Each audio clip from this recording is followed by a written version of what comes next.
And we'll call the meeting to order. Read the agenda for additions or removals.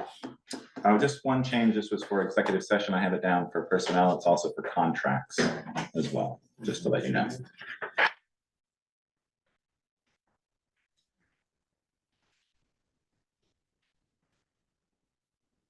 Anything else? Okay. Alrighty, public forum. Opportunity for those not on the agenda to share. Oh, no. Okay. Anybody? Nope, nobody out there, all right. Department head roundtable. Sharon.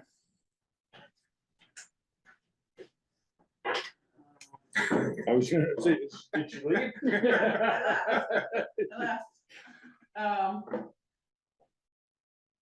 Taxes have come and gone.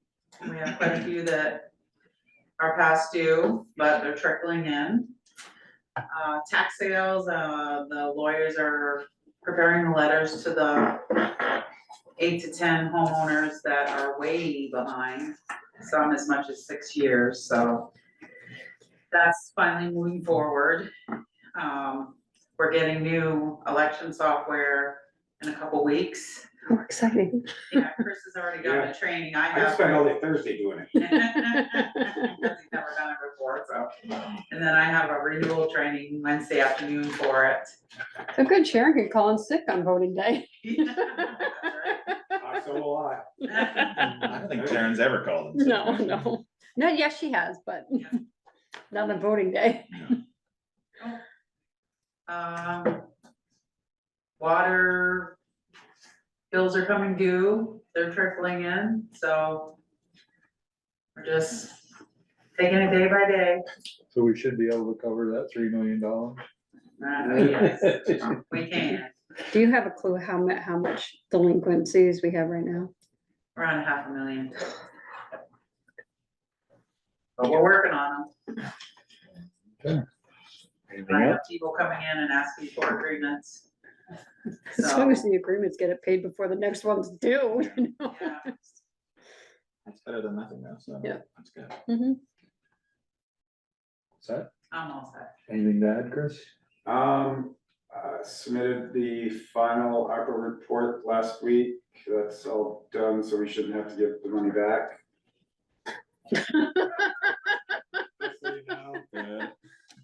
Well, let you go there for a minute, but, no, it's all good. I think that's about it. It's been slowly. Back to the world. All right, and we don't have freedom of this one. We don't. I'll have to remind you. Okay, recreation, Meredith. So last week we worked on town green. So repainted the fountain and the white cement around it, and we painted the floor of the bandstand. After we did the aeration, we seeded it, painted it, so it's looking good. Replaced 2 of the swing sets, waiting for the 3rd swing set. And I think we're going to look into completing the fountain. So rumor, I don't know, somebody tipped it over a while ago in the 80s maybe and broke it. The head is upstairs. Yeah, the kid has got it. Oh, okay, Yeah, it was, so- it's been in the windowsill. Yeah. We're gonna just do some research and find out what it would be to replace it. It's the goddess of democracy, so it's just kind of interesting that, you know, it'd be kind of cool to actually get a replacement for it in the park.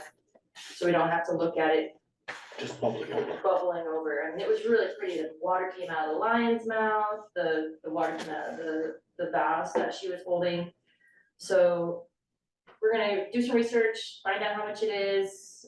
Maybe there's a 3D printer that could do the mold, and then, you know, like, so we're just gonna research and find out, and then we'll present it to you. But it would be exciting to get that looking good. Other than that, swim program, almost full. I have 8 AMs that are gonna open up on May 1st. And we're in collaboration with ELP, so they're out of the Mount 8 this year, so we're just down in the pool room and they'll be hopefully transferring the kids back and forth. So we can provide those kiddos an 8 AM swim lesson, which is pretty cool to do that. And then that's pretty much it. It's just been really perks. And it looks great. Town green looks amazing. We were over there with the kids a couple days ago. Yeah, it looked really good. All the work that's been done. You said replace the swing set or just the swings Just the on the swing, swings, okay. Yeah, when I did the front porch forum, after I read it, I was like, oh. But yeah, we did 2 pink and we're gonna do a blue, which we just wanted to add some color to it, Mhm. so. Okay, any other questions? All right, thank you. Zoning, AZ. Howdy. So in the zoning world, now that it's warm out, everyone wants to build something. So permit applications have upticked.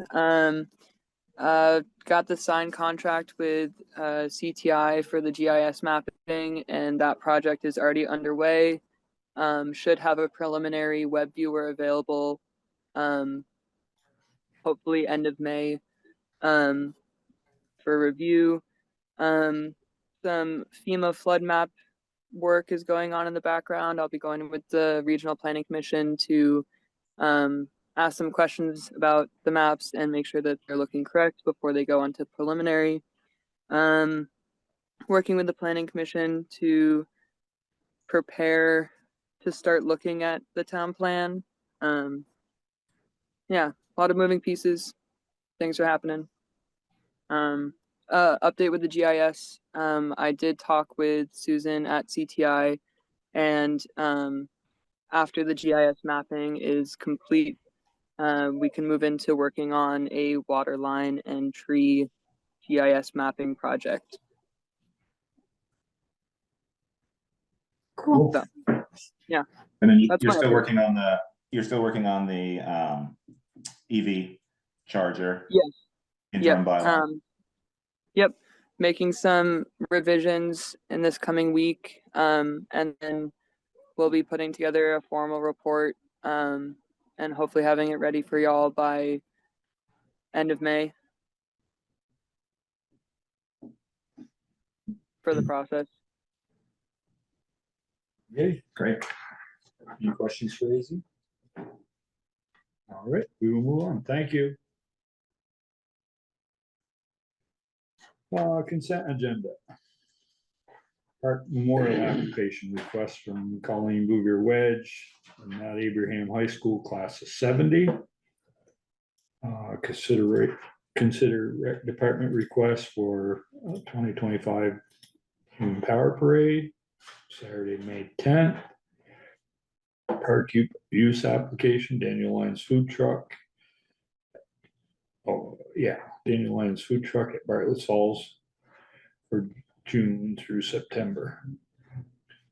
Approval working right away and access permit for Daniel Lyons on North Street. That's the Crescent Street side. Authorization of grant application to Vermont Mountain Bike Association for approximately $250 for a vehicle bike rack. I'll make a motion to accept the consent agenda. Second, it was just a correction, that should say Crescent Street on that. Well, no, No, his it's on address is North North Street. Street. Yeah. The access is on Crescent Street. Right. And that's in the application. Well, I I hear what you're saying. because Yeah, it says I said that working one. right away, the access permit for North Street. Well, it's Daniel Lyons. the title is the working right away, and then it's the person and their address. Okay, Just in terms okay, of who I see. it's for, but you're right, we could make it clear more, but it's in the application. I Okay, have a as long as question that Sure. application. on the Memorial Park application. Yep. When I looked at it, I didn't see what they were specifically, where they were putting it or where it was going. Did it? So Meredith can answer So that. it's gonna be on, so right now what we're doing is we're allowing folks to put a plaque on benches. We Right. have a lot of benches. And this is what it looks like. Mhm. We're just having a plaque on there. So that's what we request that the folks use. Okay. Yeah, and there are no specifics in the application, but I think we're gonna update that, or Mhm. Meredith is working on a revision of that to sort of spell it out in the application, and that's how you would get the memorial. And Meredith, we don't have a park use application, a fee. No, we don't. It's I thought we really, had, it's, I mean, we could, no, I thought, for some reason, I thought when we had redid the application, that was in there, or that we had discussed that at one point.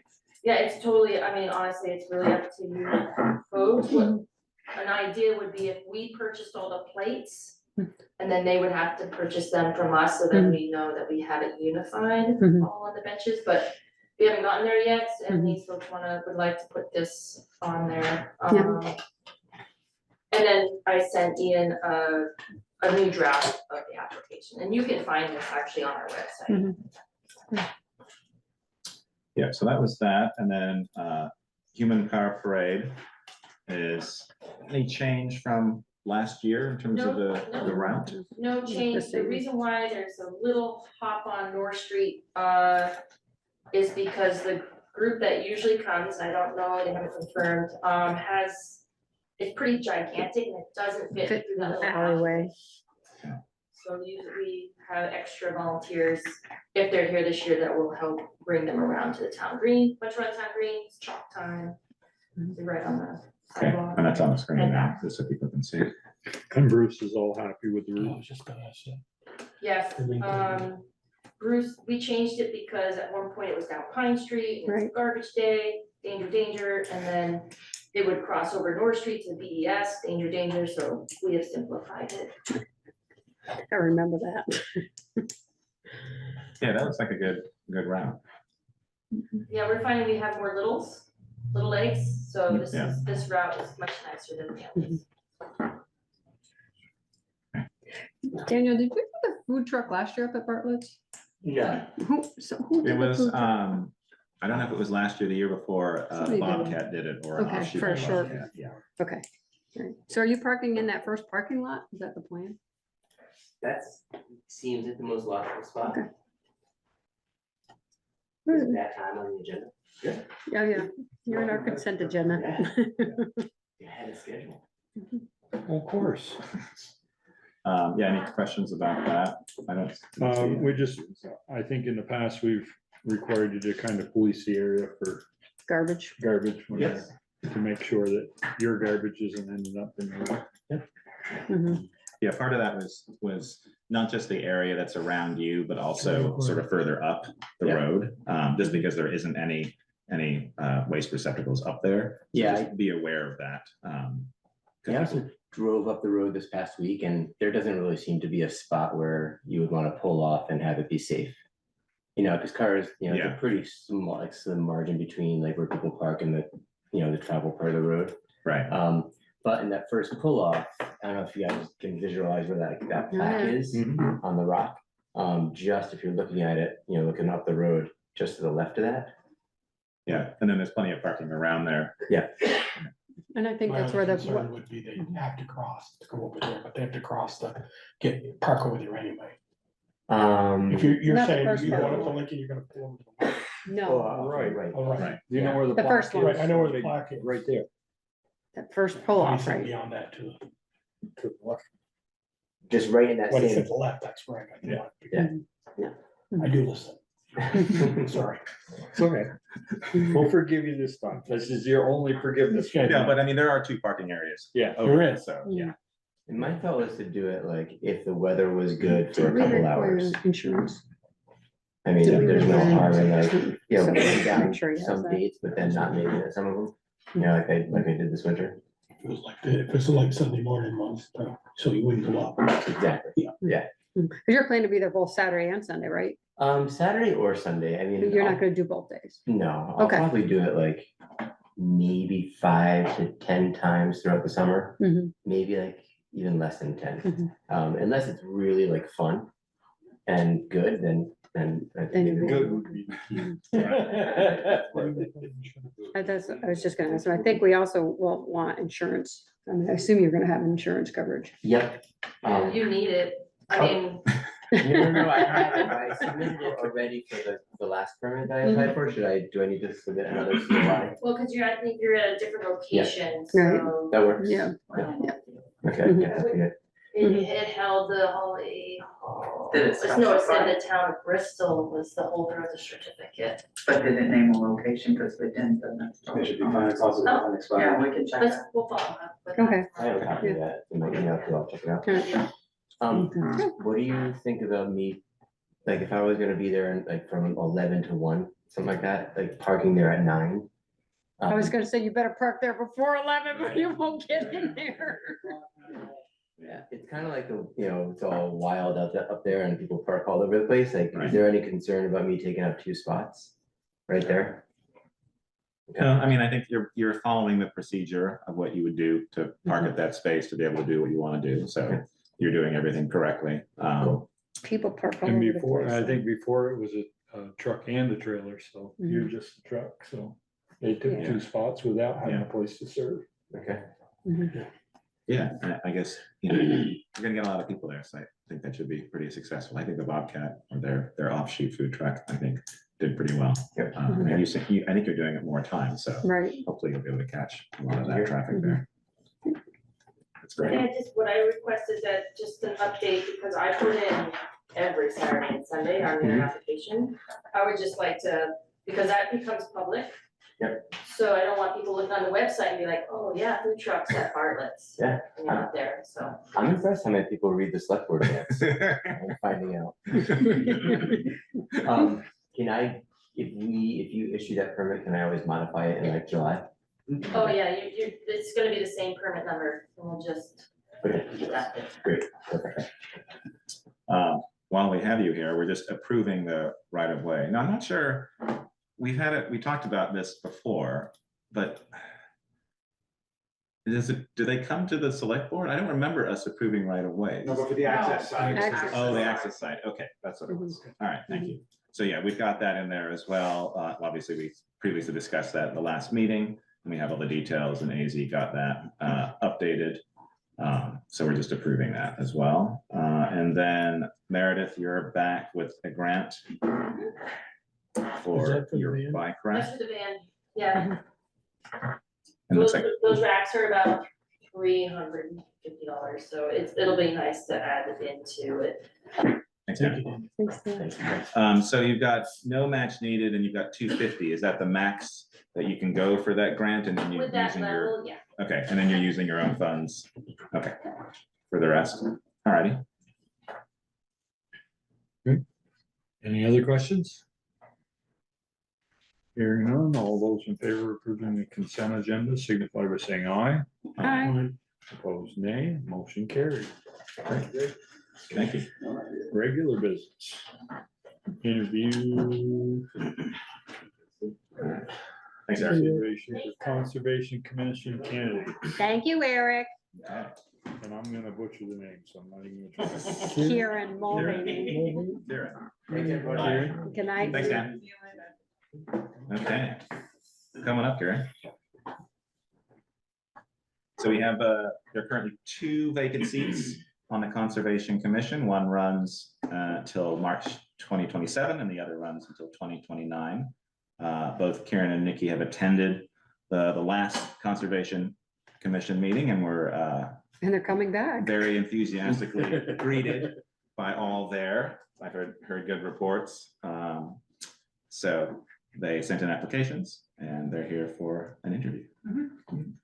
So the question is always why? I suddenly realized I've been living here 10 years and I gave something back, basically, as simple as that. Time flies, huh? Time does fly, actually. I don't think I've actually lived anywhere 10 years since I left home. Oh, now he's gonna get involved, he's gonna leave. Exactly. Oh, God. I wasn't planning to until I saw the conservation. Right, and then I was gone. But conservation is my background. That's what I spent my life doing, so it seemed like an appropriate thing to try and do. Awesome. That's good. We like people who volunteer. Right, Yes. we do. Okay, I'll make a motion to appoint Kieran. Do you want to do 1 year or would you rather do 3? I'll do the short one. Okay. Because I'll be leaving and, right. That's it. No. Well, unless you don't want to do the long Well, one. we could share. There you go.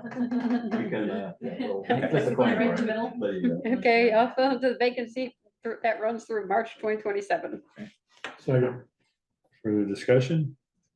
Hearing none, all those in favor signify by saying aye. Aye, Opposed, nay. Motion carried. welcome aboard. Very easy. Rough interviews. No, huh? no, we're tough, aren't we? You were in the hot seat. Okay, excellent. Hi, Nikki. Hi, Okay, same questions. so I've been wanting to get into conservation for years. I'm big into like nature conservation stuff. I was living in Salisbury before this and I went to some of the events that they had. One that talked about like mosquitoes or forest pest insects and I don't know, I'd like to do things like that here and help with the different events. I'm excited to help for Green Up Day with the table. And it'll be a good way to like meet more people in the community. Could figure out a way to prevent people from dumping their tires on the sides of the road. On the pull-offs right before Green Up Day. If you can figure that out, then you'd be, No, we need, well, Because well they were received. growing out here. well, the one up by my house. One morning went by, it was clean, I came back 2 hours later, there was 5 tires there. I was like, really, you guys? They need to go back to doing like one free tire day a year. And literally, that made a huge difference. Not that they don't do it. It's like, disrespectful. Anyway, That would be something that we would have to sponsor because there's no way solid waste is gonna do that. no, no. But it's always an option, I guess. Yeah. Something you could push. Be your first agenda item. All the rest of us have to pay. to I get guess I the didn't tires. ask. I know. And I'll ask you, and I didn't ask you, but you guys do know this is a volunteer position. It's not paid. Okay. Okay. I'll make a motion, we appoint Nikki to the vacant seat that runs through 2029. Second. Further discussion? Hearing none, all those in favor signify by saying aye. Aye. Opposed, nay. Motion carried. Great. Congratulations. Thank you. Thanks, Nikki. Not here. And Alan is probably not gonna be here until around. Yeah, my 8:50. timing was way off. I definitely. I was gonna say, yeah, I we're may have right on mistaken here. one of my We may times, be but yeah, done. we're like so far ahead. I'm like, what's going on? Well, I think you thought the department head roundtable would take longer than No, 'cause I was 5 like, minutes. But I don't wanna like cut people off. All right, Yeah. so maybe we can circle back around. Yeah, we can circle back Yeah. around. I talked to him today and he said Check with Sherry. we'd see him Okay, around 8. excellent. So, So you guys- Well, have we? because I got the told him green he was light gonna be in the yet? hot We'll seat. probably have Yeah, that. they're out front. There. Oh, Great. sweet, okay, I'll grab some. All All right. right. Thank you all for coming. So we can move Fred is here. He's on Yeah, they're Zoom. out front Yep. on the big double door. Brett, Bristol Fire Department policy update for cadet program. Chief Brett LaRose. Aye. Can you hear me, Peter?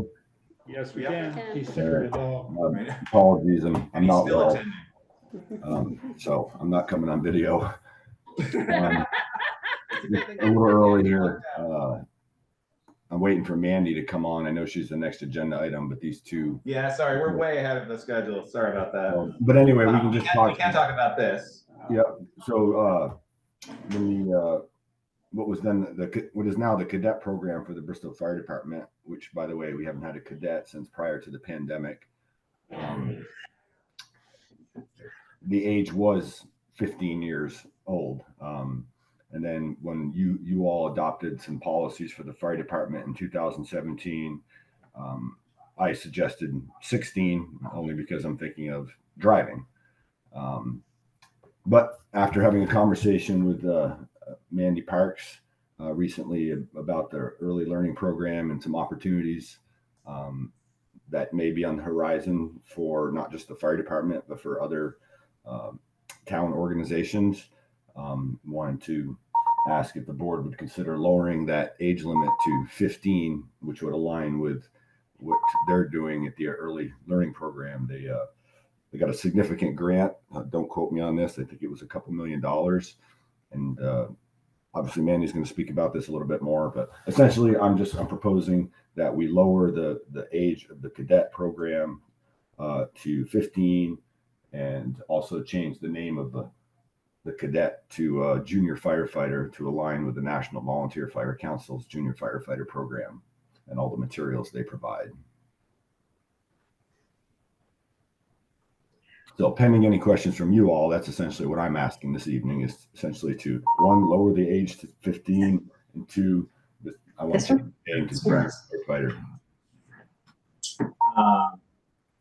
Yeah, so that is the policies from the current policy that we have, which was from, let's see, when is that here? It's 2017 was the last time, or this was adopted in January 2nd, 2017. That's actually the last policy in the document. So it's just changing the language a little bit, as you can see here from. So you're striking out all of the requirements? The eligibility and requirements are here, right? But it's I'm just, talking about the entrance requirements. That's all gone away. yes. Okay. Do you have any prospective candidates? One. Oh, good. One that I know of, but if you all, after you hear what Mandy has to say and are in support of that endeavor, that potentially could open up the door. Because it's going to involve money, not town's money. So, but again, I can't speak to it. I'm jumping on right now. So I'll let her do that. Okay, Brett, I see it at the bottom there. Could you scroll up a little bit? Where it said we had a maximum of 5. Yep. Are we going to have a maximum or not? What if we get? No, just treating it just like the firefighter. Well, there's no maximum on the firefighters either. Eventually, I don't think it'll ever be a problem, but you all will have to determine if we get to that point where it's just like, oh, it costs too much to have 36 or 40 firefighters on a roster. And that's just a decision we'll have to make together. We'll make a recommendation and say, well, we got to cap it at this because it costs X amount of dollars to outfit. Well, I was thinking more the cap of the junior firefighters. If you think there should be for management to try to manage that many, let's say you get 10.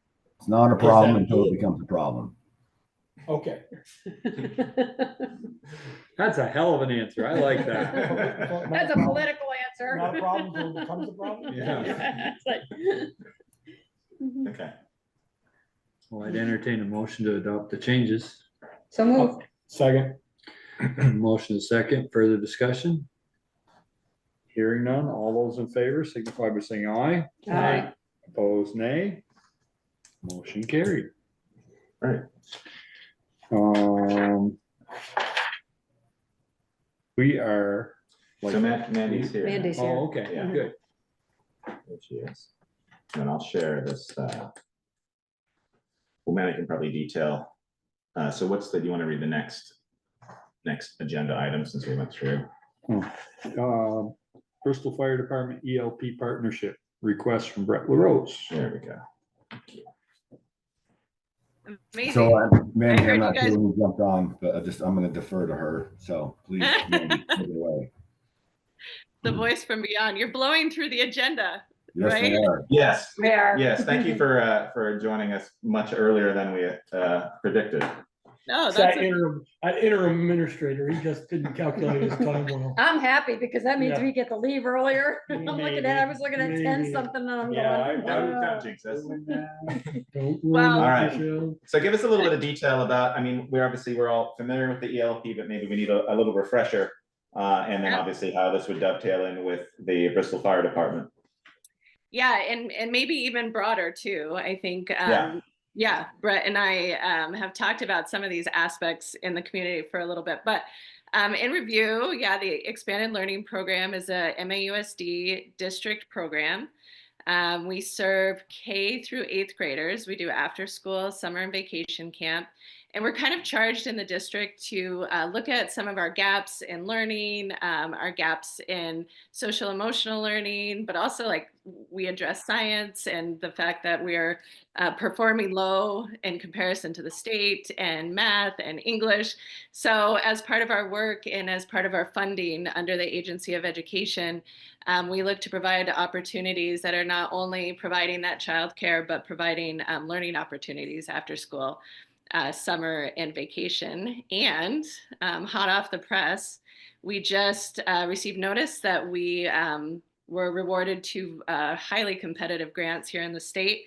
And one will fund our K through 8th grade program for another 5 years, like 25%. We have lots of different funding streams. But we received an additional grant through the Agency of Ed as part of the cannabis tax money, actually, is going to after school. And again, a really competitive grant that will fund our 9th through 12th grade here at the district. So moving forward, April 1st, we were notified that will be a K through 12th grade program. And it's, $2.4 million over the next 3 to 5 years. So part of the piece. That's incredible. Congratulations on Yeah. that. That's amazing. Thank you. So part of the work that Brett and I have been kicking around for a while as multi-generational children of this community is the fact that so much of the civic duty that in the work that's being done in this community is being done by an aging population.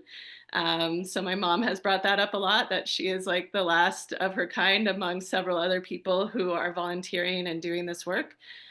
So a piece that Brett and I talked about with the fire department in particular was looking at developing internships for 9th through 12th graders during the school year that could potentially earn school credit through Maureen and their workforce program, and specifically around the junior cadet program, which I know, Brett, you just talked about. So providing opportunities, these are paid internships for 9th through 12th graders, and there could be many, many students involved in this. It would happen after school, summer vacation, in which we would provide oversight, leadership. Specifically, Brett and I were talking about individuals already volunteering in the fire department who have worked for ELP in the school district, who would be great coordinators and supervisors. But we kind of also talked about that, maybe the opportunity doesn't need to just be siloed for the fire department. We know like Reg Wedge is doing a lot of the historics, or not Reg Wedge, Reg Dearborn is doing a lot of the Historic Society work on his own. We can have students in there archiving. We know like 4th of July Planning Committee. Anyway, you all know the broader scope, but it looks like a really important opportunity. And one thing that we're always working on is expanding students' sense of belonging. And shockingly, our students are not scoring high on the National Youth Risk Survey for sense of belonging, which is a little shocking in a rural community. And if we can develop that sense of belonging, we're more likely to retain those students after high school. We see academic gains, and we also see that those students who feel an increased sense of belonging in their community are less likely to participate in risky behavior. So it's really good work. And that's Brett and I have been checking in about it and thinking about it out loud. And I haven't had an opportunity. We were just literally having this conversation last week. So I haven't had an opportunity just to speak to the fire department about this and these potential opportunities, because obviously on our end, it would take a couple of people to, raise their hand and want to volunteer to give up their time. But Mandy, please correct me if I'm wrong here. Those individuals would be compensated. Yes. Yep. Yeah. They would be paid well to do that work. Yeah. So it's potentially a great opportunity for the youth of the community, but also for, the fire department and anybody who wants to get involved. Yeah, and I looked, the list that you sent, Brett, also has the town office as well.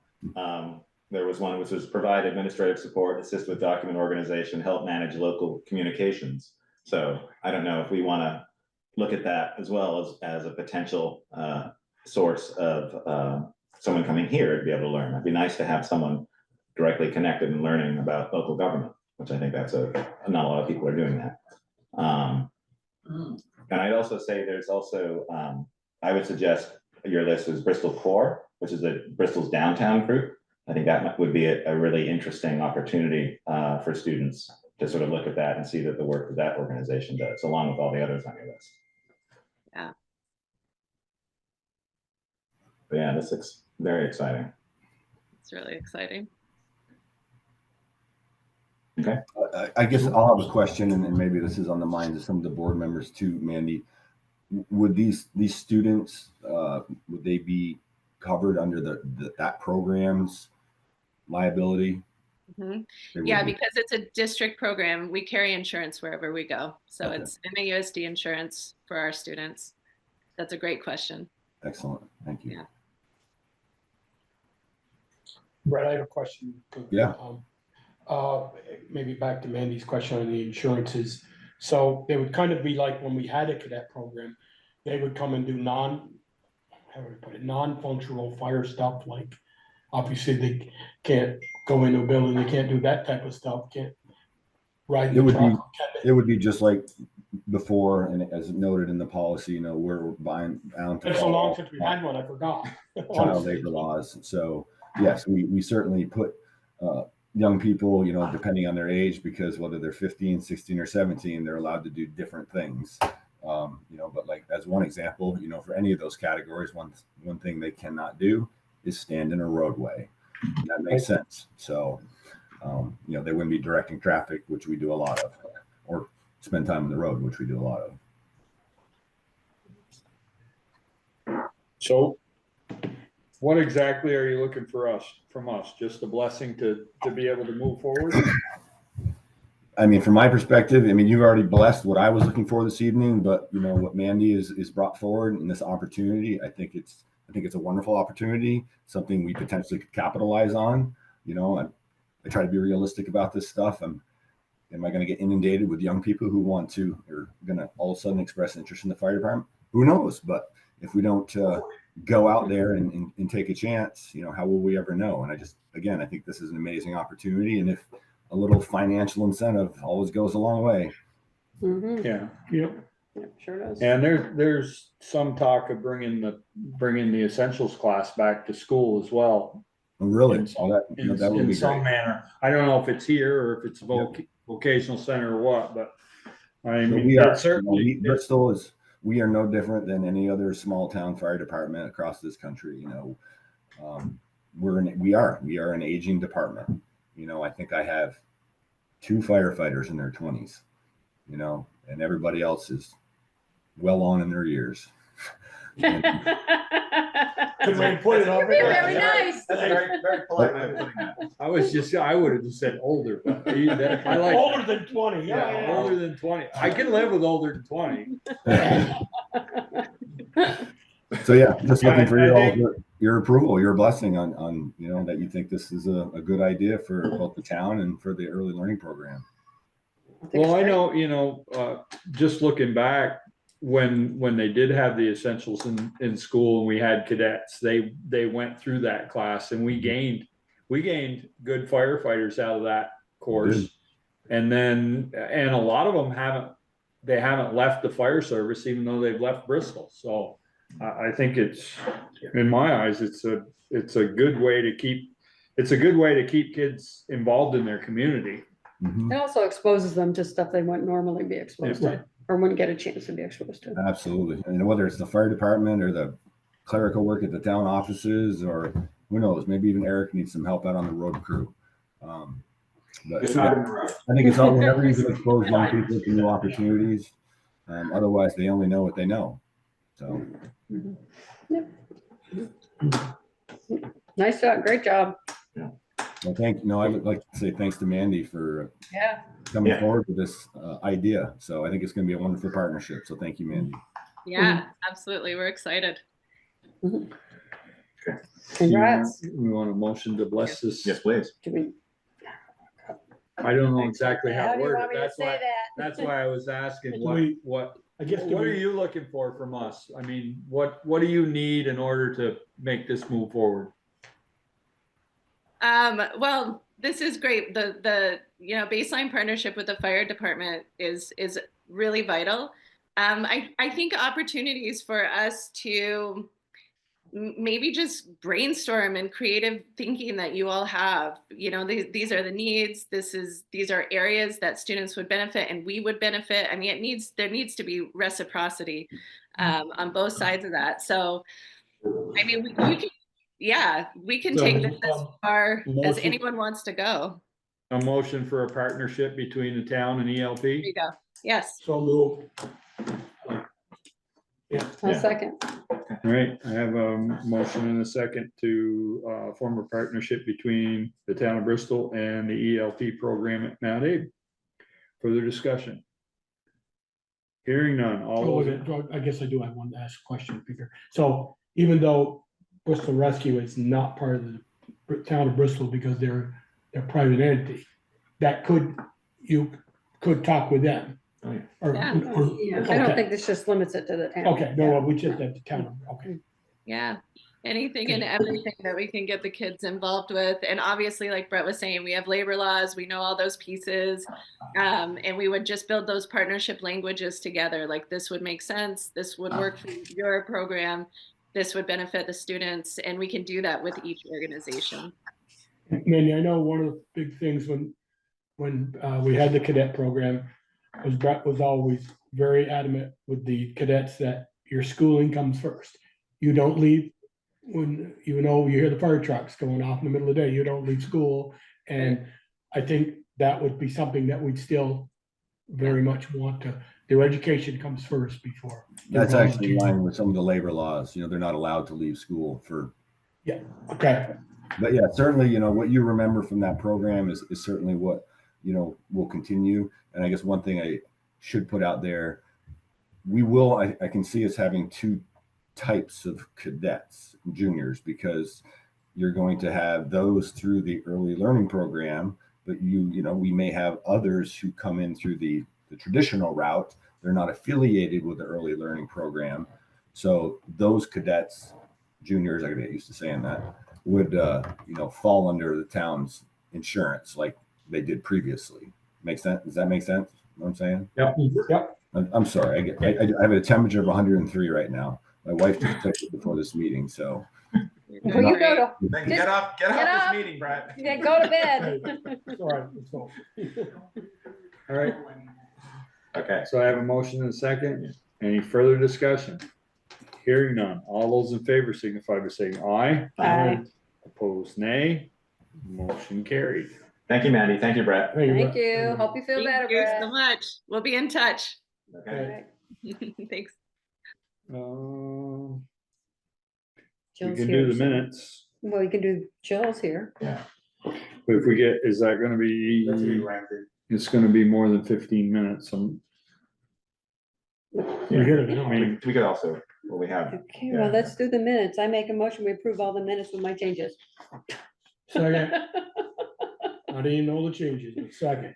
I did read, there was one thing I picked up right off the bat. What was it? And you didn't send Ian an email with it, did you? No, but I'm sure somebody else got it.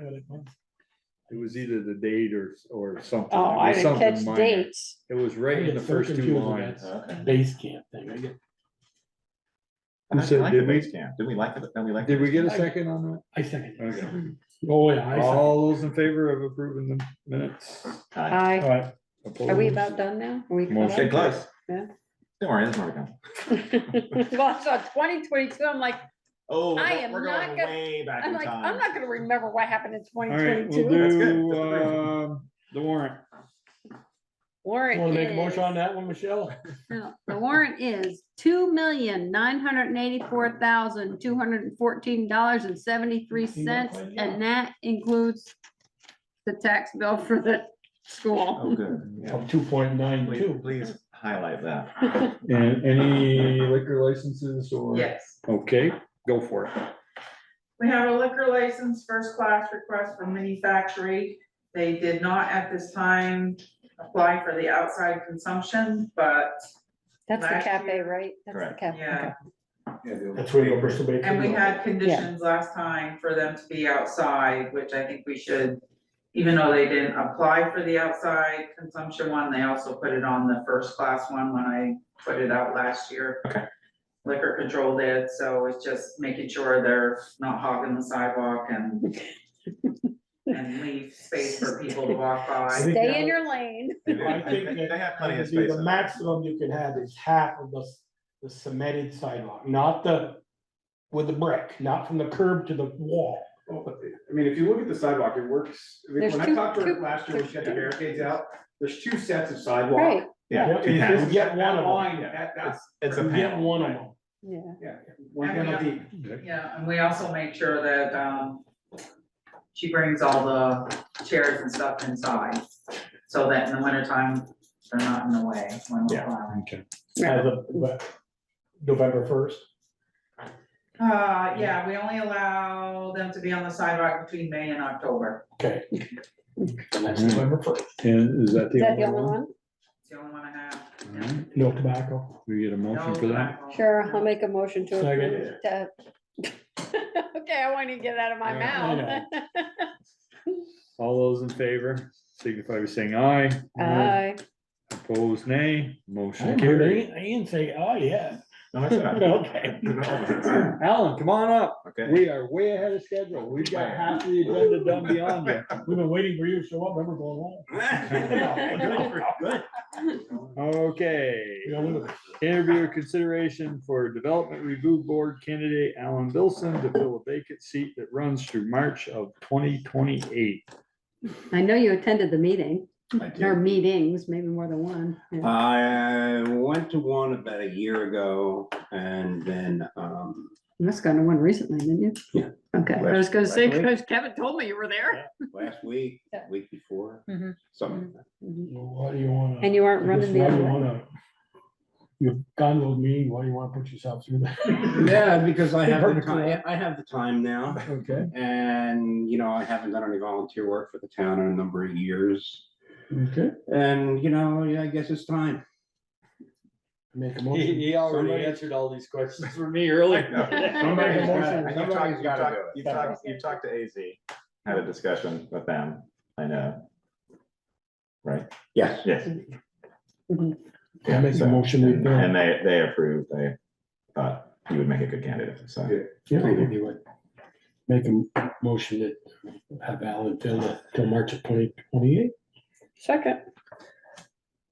Discussion? Hearing none, all those in favor signify by saying aye. Aye. Opposed, nay. Motion carried. I told you it was gonna Thank be you. hard. Thank you. I warned you. Well, welcome aboard, and if you went to 2 meetings, and you aren't running away from it, I guess you're doing okay. I've got tougher jobs. I'm sure. Okay, That's it? That's it. Yeah, You're board. on. All right, go home. Go home. Enjoy the night. Yeah. All right. Water Sewer Commission preparations for upcoming annual water and sewer annual meeting, including budget preparation, ordinance revision, capital improvement plan updates, and schedule. Okay. What would you like to look at first? Well, I want to ask Jill a question. But it doesn't say we can ask questions I here. can. Oh, okay. Go ahead. Actually, we gotta get a motion. Jill, can you hear us? We don't need a motion. Yes, I can. I just can't get my laptop to log in, so I'm on my phone this time. Now, my question is, I talked to Kevin and he thought that, because I asked Ian this, I was like, is the water ordinance is ready to go for us to review and approve? And Kevin said he thought he had done all his stuff and it was in yours and Steve's hand. But he said, if you get me the current version, I can tell you whether my stuff is in there. No, to be honest, it was in Valerie's hands for just kind of like final cleanup. And now, of course, it's in Ian's hands for final cleanup. So that's where I knew it to be. Okay, but it's good to go, right? You guys have done everything, made all the changes. Kevin's done his stuff, so. I mean, I can't make an assumption that all the edits that we went through on all those meetings over and over, that they were finalized by Valerie, because I never saw the final version. Oh, bummer. That's okay. So what we can do is after tonight's meeting, I'll do some cleanup from the discussion that we had, and I'll send Steve and Jill the current copy that we're working on, and I'll get rid of a Maybe I'll lot of send the it to comments Kevin that we got too. in there. You know, each time we talk about this, and we've talked about this a lot, I did a document that sort of detailed over the last year how long we talked about it. We keep adding things or revising Right. things or moving things to an appendix. You know, we keep sort of discovering stuff as we go. So it's taken a bit of time, but we'll clean it up after tonight's meeting and we'll send it out, and then that should hopefully be the last revision of it, and we can put it We approve could it. pass it. Yeah. Mhm. So you want to talk about that one first? No, I mean, if you're gonna do that, there's Okay. nothing really to talk Well, about until we get it let's finalized. and- just share it for a sec, Mhm. just so everybody can familiarize themselves with it.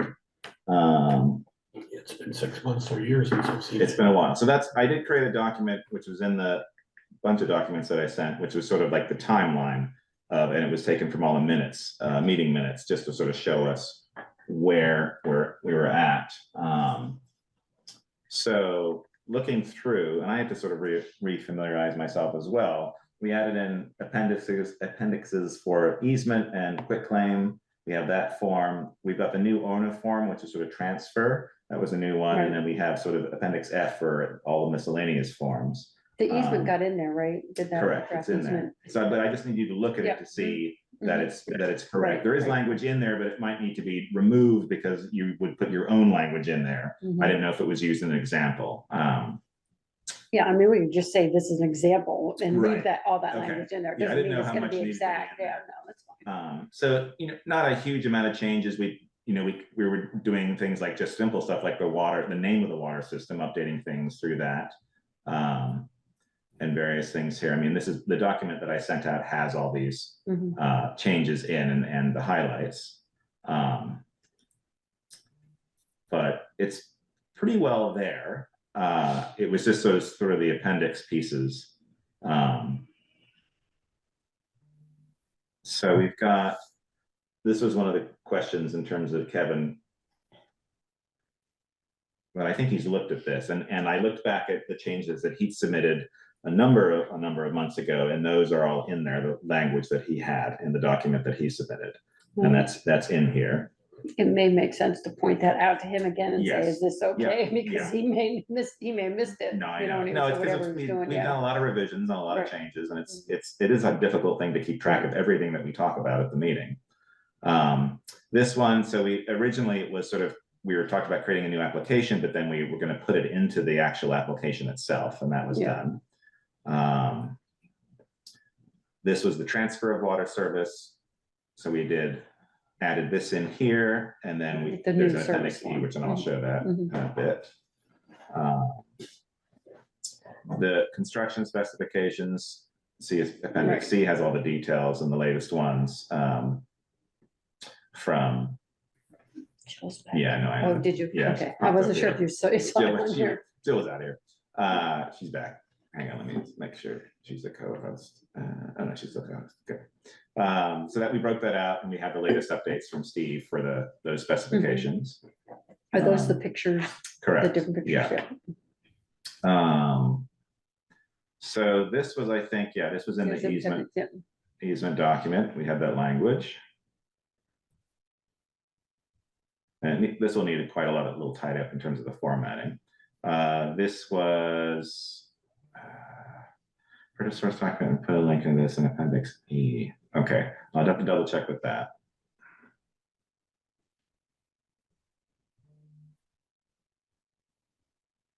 Let's see. Did we ever Yeah, do we this? did that. We did I think that. we said they had a year or 2 years. I Oh, can't remember yes, what it was. okay, which was here. Yeah, Yeah. add the section to permitting section, okay. Then we have just gotta check these. I mean, as you can see, it's a lengthy document. We're very wordy. Well, but I mean, it's hasn't been updated in a while, so it's,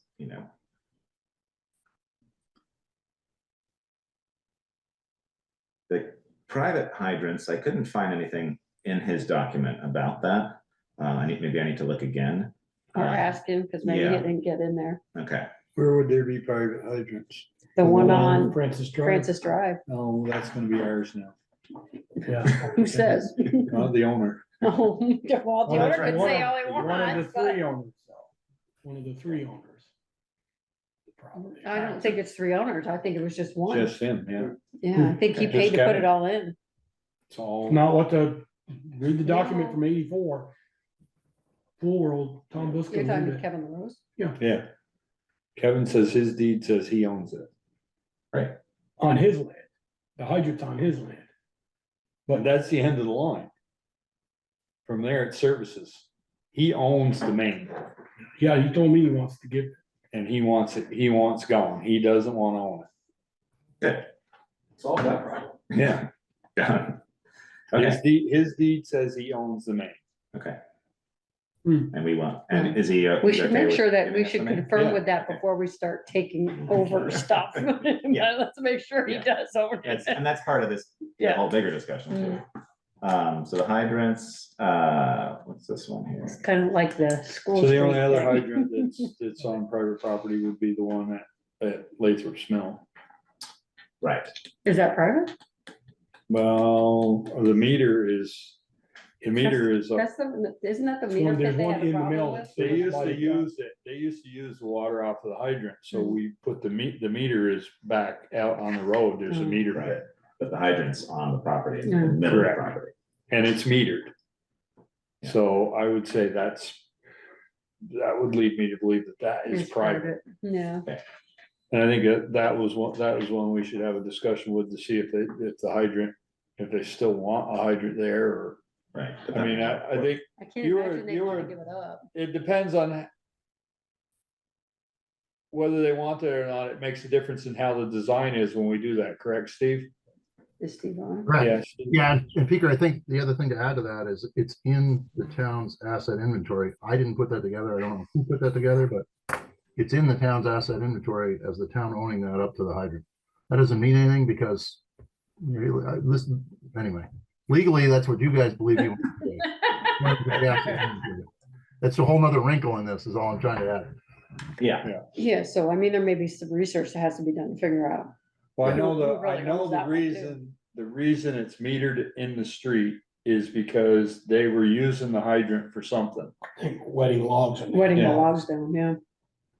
Jill, do you know how it became part of the inventory? Do you have a history of that? I think we talked about this before. We received the inventory from, at the time of adopting operating of the water system through Green Mountain Engineering through the asset management plan that they did. So in the Okay. asset management plan, as you've seen, there's all the spreadsheets listing out all of the lines. Yeah. That's where it comes from. So it's like, I So, have a. so it's very possible that we own it and we only metered it because they were using it. It's quite possible that that to be the truth, because basically when you have a water main, you don't want to not have a way to bleed air out of the end of the line. So to have a water line that has no hydrant at the end of it, especially a main, is a very bad practice in a water system. So if you shut that water line down, you don't have a way to get pressure off of it, and you don't have a way to get air out of it if you're trying to turn it off and turn it back on for some type of like major repair. So I think it's in the interest of the water system to continue to have a hydrant on that end of that line, so long as that line is going to continue to extend to that point. And you need a flushing location. We probably got so many holes in it down that line, it's probably gonna leak out the air anyway. Yeah, there is a lot of pressure on South Street. That's our highest pressure zone. Okay, I so. would have thought Main Street was. No, you got like 140 something on. Another So 7,500 feet lower. And we're talking Lathrop's Mill, we're talking the one just down over there. All right, so you had a question here in terms of water supplied for fire protection purposes. This, Oh, I think we had a long discussion about sprinkler systems. I know. But we talk about here, I made a note. I think this is maybe, yeah, link to fees document, create a fine amount.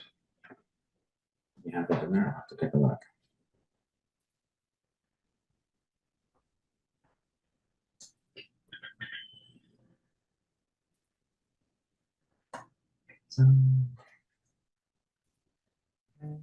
No, I'm just trying to figure out where my comment was. It's up above, right, above town responsibilities, that last paragraph, above that, no, Yeah. above that. It's above, hang on. Right, the next one up, just Oh, sorry. keep going. I know, there. Okay, I okay, think back to the foot page. Yeah, so it was this.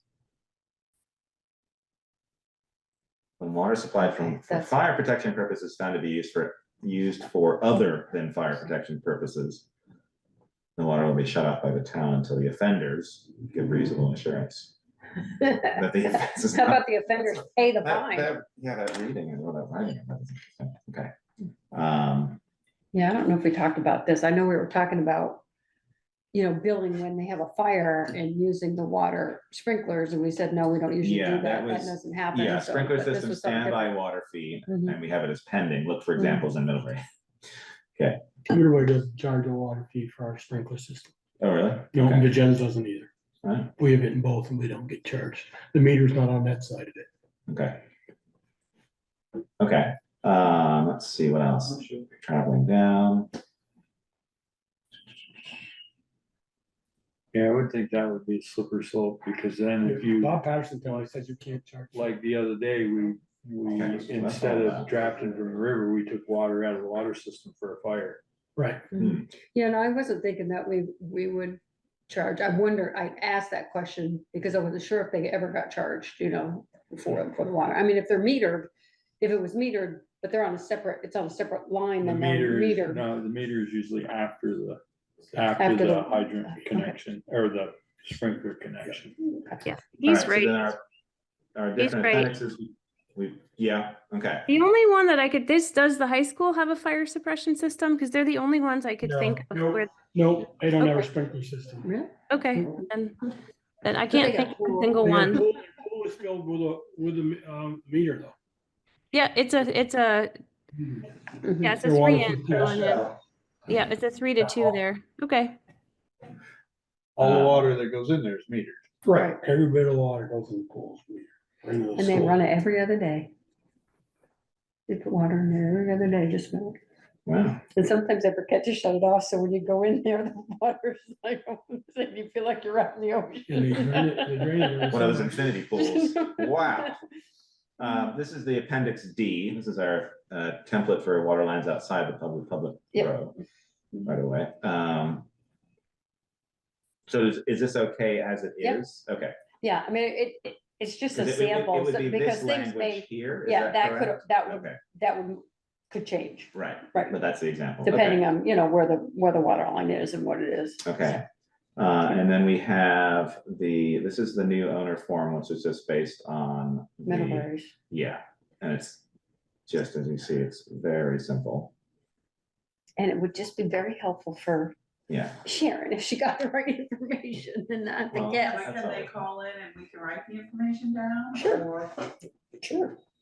I mean, I just know that in Middlebury, when you ask for a closeout water read, they send it right to me and say, give this to the seller or the buyer to fill out and drop off. that was that, and then we've got where are our fees?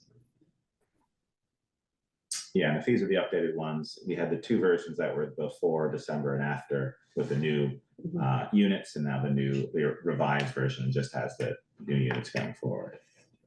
So that's the one that's going in there, not the older one. Correct. Right, yeah. Yes, we're not going backwards on the. Well, we're fees. not putting both is what I meant. We're not putting both. No, it'll be the The going new forward version. what The new Mhm. version is, yeah. And yeah, we do have the sprinkler system standby water fee pending. So do we want to, for that particular one, we're saying that We we don't charge. shouldn't put that in our fees? Okay. I mean, you think of a building, Shaw's. Okay, that's $1.5 million building on the tax rolls. And sprinkler system saves buildings. Plain and simple. Yeah. Thing starts at night, it's gonna put it out. And, before we get there. And, you lose that building and the Pomelo or the developer says, I don't know if I wanna rebuild in Bristol to that with all that new Act 250, the whole permitting process. I guess then we've lost.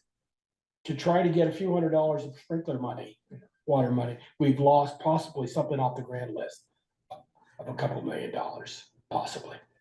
Yeah, I mean, those sprinklers won't use any water unless they're activated. Right. Although the Legion. And we really filled- don't the want them Legion activated. Legion filled their basement one time when their When it failed, when Did it fail? their Air pump. compressor went off. When the power went off and they didn't have backup, had a leak in it, yeah.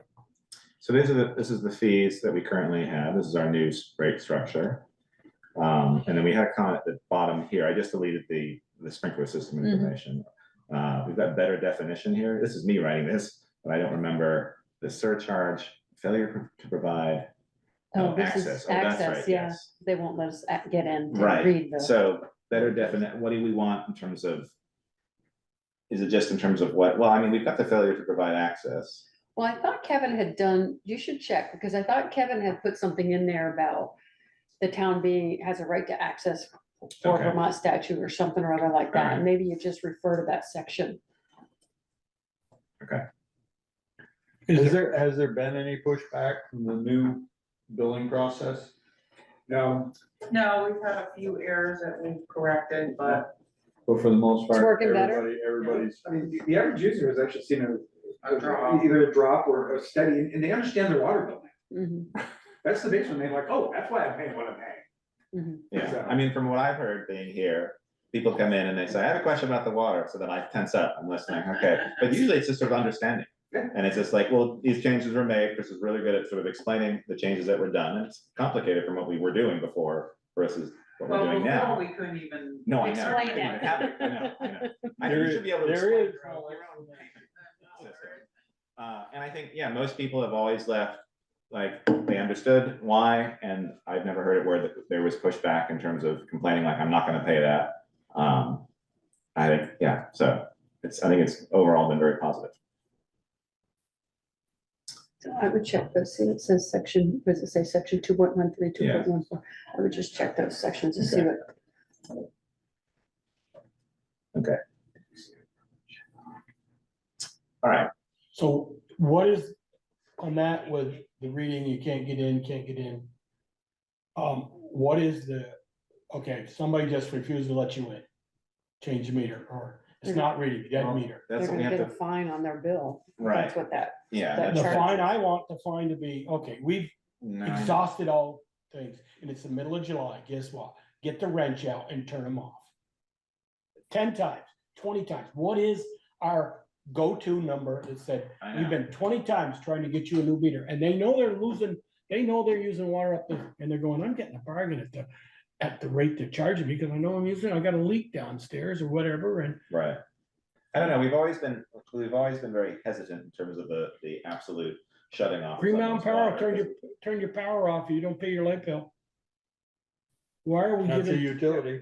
that's a utility. But water's required for life and electricity is not. No, Chris, don't give me that, I don't wanna hear I'm that. just wondering what statute is. I mean, do we know what Right. state no, statute? it says you could, you, For 40 we have a years, right to they turn it shut off water For off. anything? yeah, We can't shut, we Non-payment can't doesn't shut an apartment house off. not the whole thing, right? Well, you can't shut just. Well, one no, unit. but I mean, if they happen to have individual Yeah. services, But we can't, I know that it's illegal to shut an apartment house Mm. off. Okay, If I was an and apartment you, house owner, I there's, would cer- never there pay my are bill certain again. statutes, there are If I heard certain, that as an apartment house owner, I'd never pay my bill again. there are certain requirements, like during the winter time that. Yeah, you I know, get you have that. to- I said middle Yeah. of July, and they haven't paid since yeah. no, July of 7 years of taxes. Or 7 No, years there- they've been There may paying, be and we, stuff in there, cause I think Kevin had stuff, that was part of Kevin's thing to do, was talk about Jimmy and my. when we have rights to go in, we, you know, statutorily, we can go in. Yeah, He may, this Okay. was also Well, I'll probably talk to him part about of that. his, Okay. but check on that. I'm pretty Alright. sure the language, I'm pretty sure the language in the ordinance has Kevin's help it does. in there so that we now have the language in our ordinance if we pass it. We just have Right, to, that says you can get finalize in and it. get access. yes, and it's been under his advisement of the steps we have to go through. So it's like, once this is finalized and we do the 30-day warning, etc., then we can actually make this document official and then we can act upon it. Right. So that was the ordinance. What would you like to look at next? We can look at briefly look at the budgets, if you want to. Is this an official meeting, or is this in No, preparation? it's just like an informational meeting. It's just Okay. sort of So this isn't the- bringing everything back Mhm. to have discussion, and then our official meetings will be in May. Because we're not making decisions about the budgets, it's just sort of like, we definitely wanted to do the We're ordinance. prepping for the meeting. Correct, Right. right. Mhm. And I checked, this is what we've done before, at least in previous, Yeah. Last year, we've had this meeting, which isn't a sort of its own Right. separate water commission meeting, which is sort of in preparation, getting us back No, into let's that, look at the budgets. into that Let's do the headspace. budget. Let's look at Yeah. the Okay. budgets. So let's take a look here. Wait until you're a little older, you're gonna have to have that screen bigger so you can see what you're reading. I can read these pretty well. For now. Maybe. No, it's this. Okay. All right, so let's take a look at.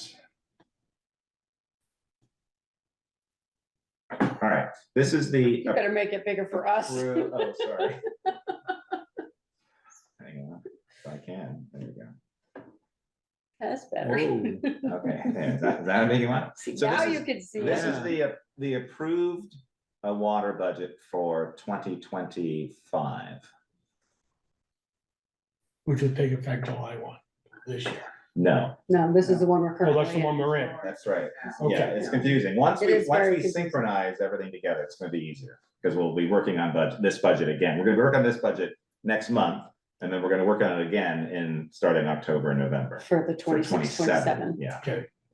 But this is what's approved and what's in what we approved last year. June. And this one runs out here in another 60 days, Correct. 60 plus days. Okay. Yes. Okay. And we should have one more billing cycle in June. Right. So. So are we okay, on go back. track? Looks like we're on track to. So We seem to be, and I can Can show you you. So this was, scroll back up? yeah, this was the approved budget. But I'll show you our updated numbers. So I just okay. wanted to show you sort of what it was from last year. So there's that. And then here's where we're looking. The current status of the Yes. budget, okay. That's what I'm gonna get right now. Sewer, I got so many things here. Here we go.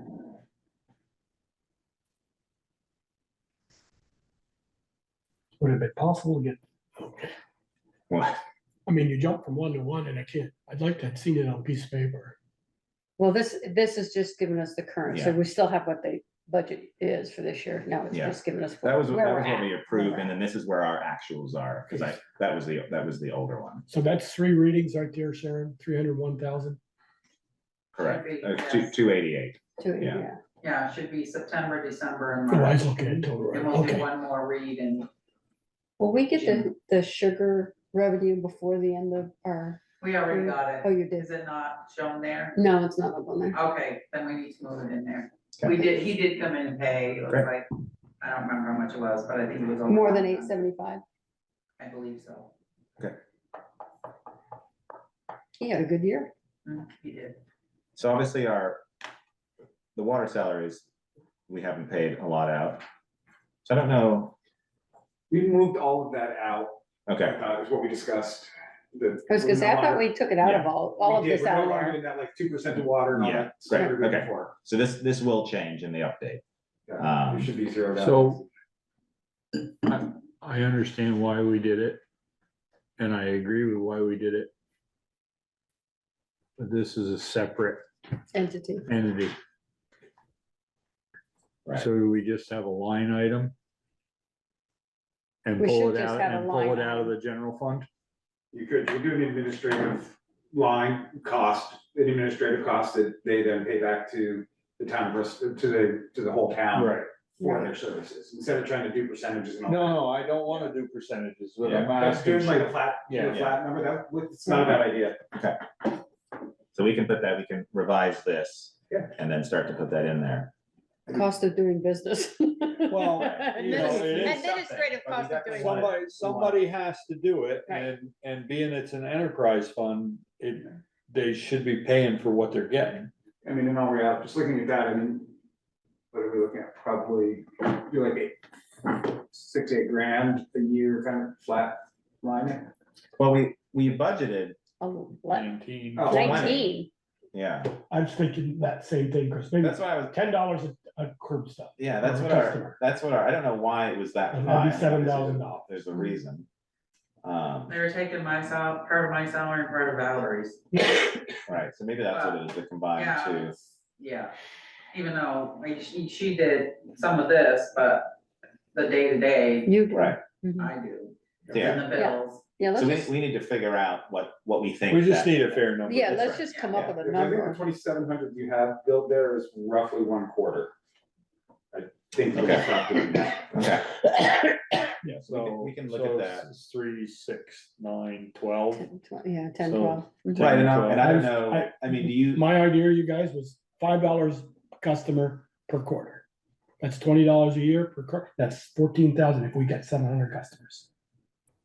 It's $5 for Sharon to come up, Chris come up to the counter, thank you, Joel, for paying your bill, stamping your Yeah, but check. we gotta print out. Right, the no, yeah, bills. right, you get Yeah. $5 The a same- quarter same- per, Same thing for sewer too. Yeah. Except that's And it's a $5, smaller yeah. scale. okay, I mean, that might be a simple way to do easiest it. way to Yeah. do it. Absolutely, Yeah. keep it simple. So, Yeah. yeah, Okay, and that would be based on bills, not EUs.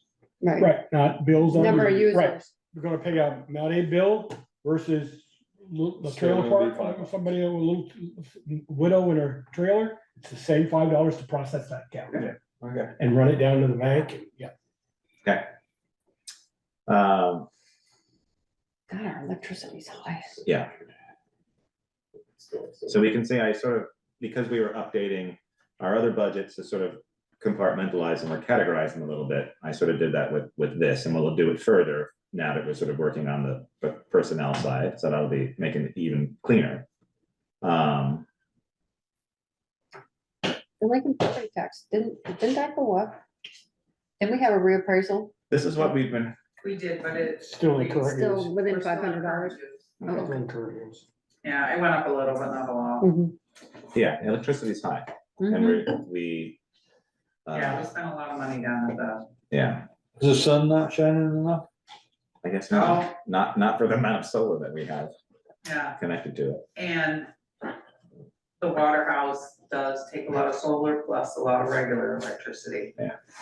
It's a huge. Right, that was They're one our of the ones that biggest, we, between that and the street Yeah. lights. but we're not getting a tremendous amount of solar anyway, Yeah. that's at least Well, from. we're getting quite a bit 116. there, but Yeah, I still don't understand that solar crap. I'm glad you guys all do. well, the sun comes down. It's No, just- I don't understand that.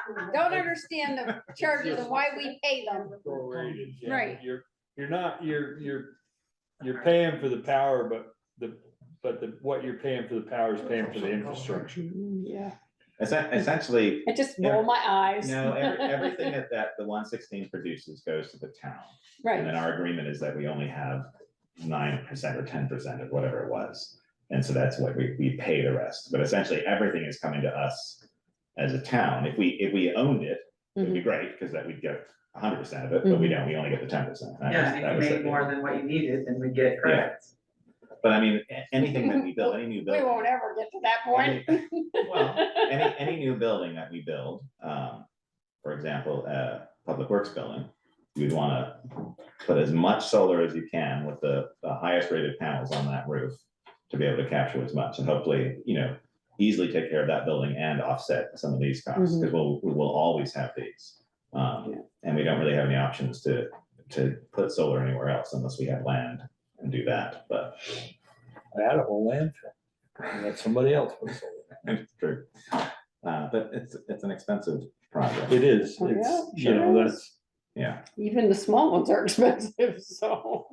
yeah. But the panels, I mean, they're getting more and more efficient. I put some in my garage, and every day I'm like, oh yeah, the sun's out, this is great. Oh, I've got $4, fantastic.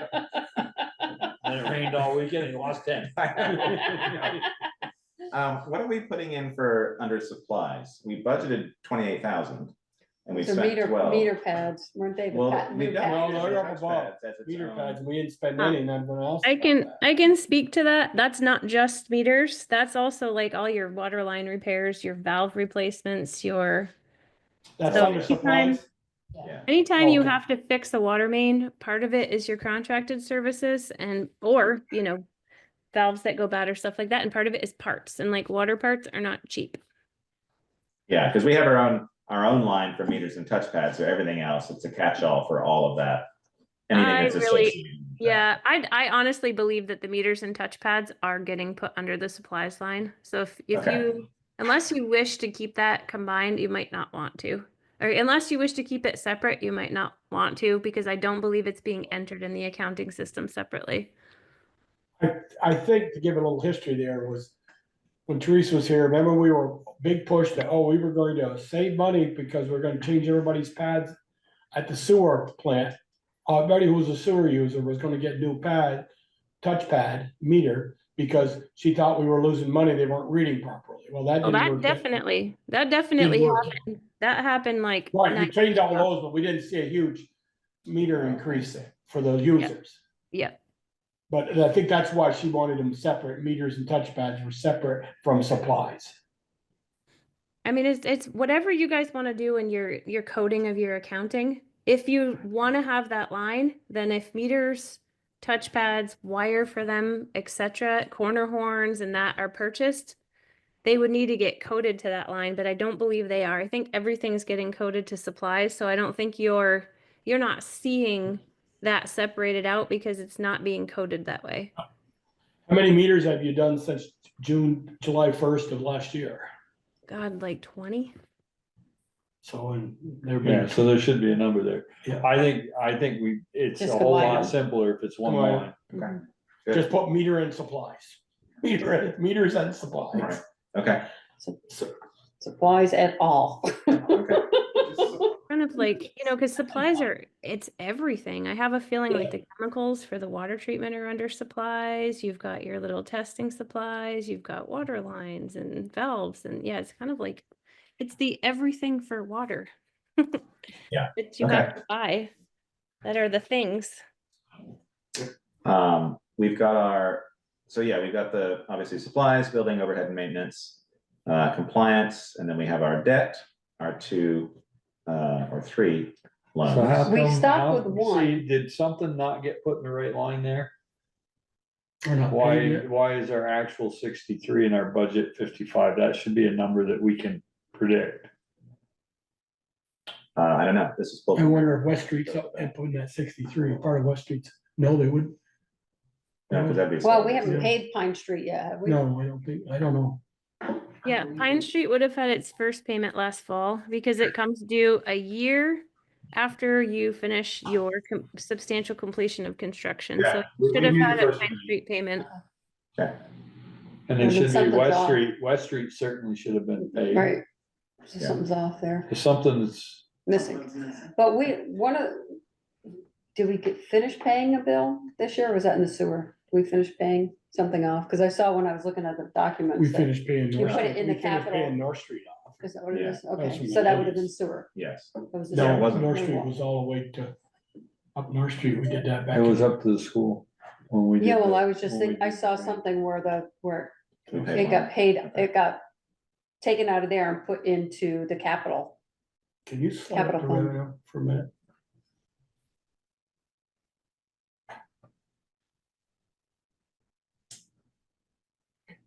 So I have a question, I had a bill for $8,300 of all my copper, and all my services on Pine Street. Is that in that miscellaneous revenue? Yep. Yeah. So then slide down to supplies. Is 8,300 of that supply of the 12,900? I don't know, Joel, because the way you paid for it, it was a pain in the ass. to actually- You want it true. The way you paid direct, trust me, it was so I can't guarantee that that's where that money is. Yeah. But we recorded. I think the money's there, and I'm The pretty cash sure is it got applied under supply. How I got, that's all, I'm But just that's normally asking. what it should be, right? Those two Yeah. should balance out in terms of Yeah. that. Somewhat. So was it $4,600 worth of town supplies and Yeah. 8,300 was, that's why I'm just asking. the Yeah. question. So I that, remember what that you day, just, because they said we can direct what deposit. he's just talking about for his, the miscellaneous revenue, why isn't that under water service connection fees? It wasn't a connection fee, it was all the supplies. Supplies, oh, okay. It was all 2-inch copper and all the 5 curb stops and the. But do we not have any water service connections this year? I mean, did we have J Drive? I paid, Didn't we I have paid- yours? yeah. I paid Didn't we 500. have, whatever it well, I was. don't know if we've done the one Adams. When you didn't budget for any, it looks like. I mean, it seems like we've Yeah. had some, so they're just, We'd have to be miscellaneous. yeah. Yeah. You But I mean, I probably, think- you probably just need to run a ledger report on miscellaneous revenue and then recode the things that are actually your water connection fees.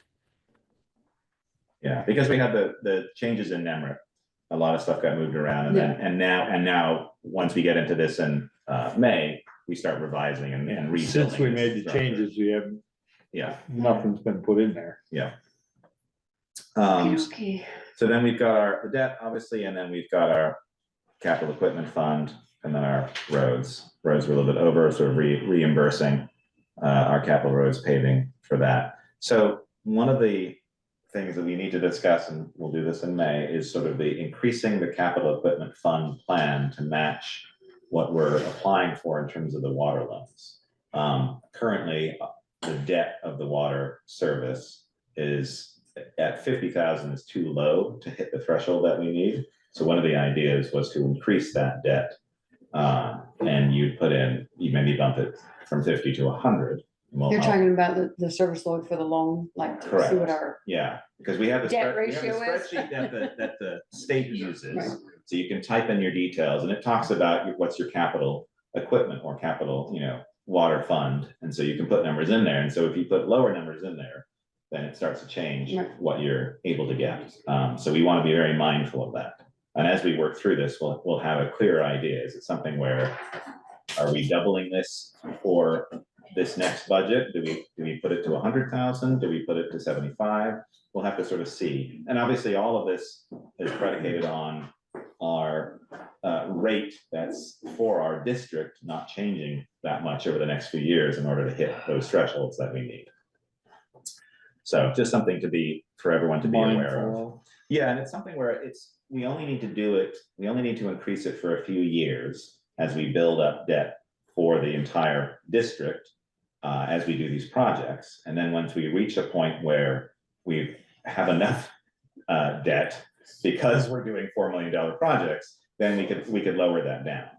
And so it doesn't, as you'll see in a minute, with the rate increases over many, many years, by lowering that down, it's not as huge an increase. So that's water. Let's take a quick look at sewer. Yeah, for water, those trick words are like, you've got to have your equivalent, your ERU, your cost per ERU has to be at least 1% of MHI in order to get subsidy. So we've got the equation, so we can just kind of back the numbers in now that we have it and just make sure that we're not missing out on millions. Is this the sewer? Can you go, I'm sorry. That's okay. Can you go back to the water? I have Sure. more questions on that. Yeah. And it's back to the. You need to be a little quicker. Well, Jill's question about the state saying, well, we don't have enough debt. I'm not sure we have plenty of debt, but I'm not sure we calculated it correctly. And I'm gonna show the point what I mean here in a minute. Okay. Down at the bottom. Well, start at the top first, look at the top. Sorry. This is the actual, as of 2 days ago, or maybe yesterday. Okay, now go to the bottom. We've only spent $82,000. No, that formula is inaccurate. Well, there's a lot more than just that. Well, you add 50 some odd $1,000 in there. Yeah, essentially, it's this number here, the 389 matches this. It's identical, right? And it's just that these are the actuals, and we just haven't been applied yet. No, your formula is wrong in your third column. 82,850, 87 is not the total of all of your expenditures. You're missing a bunch. Oh yeah, I'm sorry. Right. That's my mistake. Correct. And that's where I was getting at. Yes. Wait, I'm going. You want us to approve a budget when I'm not sure what we spent already this year? No, we're not yet. If you asked me to say, oh my God, we only got 60 days left, well, 65 days left, I'll say, geez, We're gonna have a hell of a surplus. We're gonna have a hell of a surplus. No, We don't need to you're spend right. that kind of money. I missed that. I apologize. But I mean, so this is our debt down here. That's essentially balances out. It's equal to what we bring in, and what we bring in is determined by what the debt is of the service. On the other sheet, it was 300 and something. Yeah. Wasn't it, that we've spent? The first sheet. The first sheet from last year, you mean? The one he had. Yeah. Okay. So Ian, are these drafts gonna be the ones that we can work against? Like we did the other budgets, able to go out and our current information in, or have you set that up yet?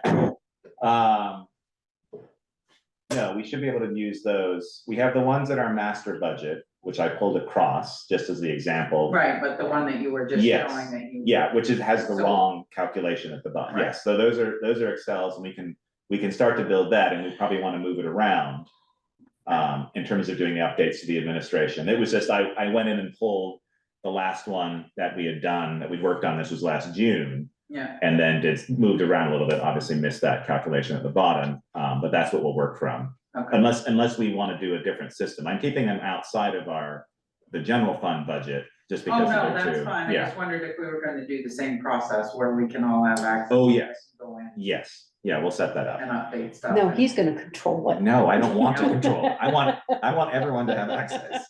Hey, let him change the office around. Yeah. Which office? His office. No. We'll move it back, don't It's- worry. You can move it back, but it's not, yeah. He wants to be able to see out the window. No, it's because I don't want the window behind me shining light on the screen, and then it's, Yeah, now somebody can sneak in behind you. Why do you sit where I do? All right, let's look at sewer.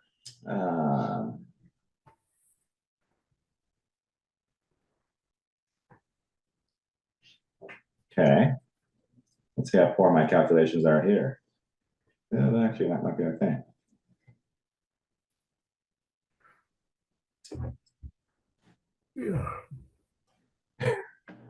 Steve's yawning away. So am I. Sorry about that. Mute yourself, Steve. Come on now. A lot of exercise today. Stevie, going to the CDL's open house on Monday or Saturday down here? I went up to the one up in St. Albans last weekend. Megan's having something this weekend, open house.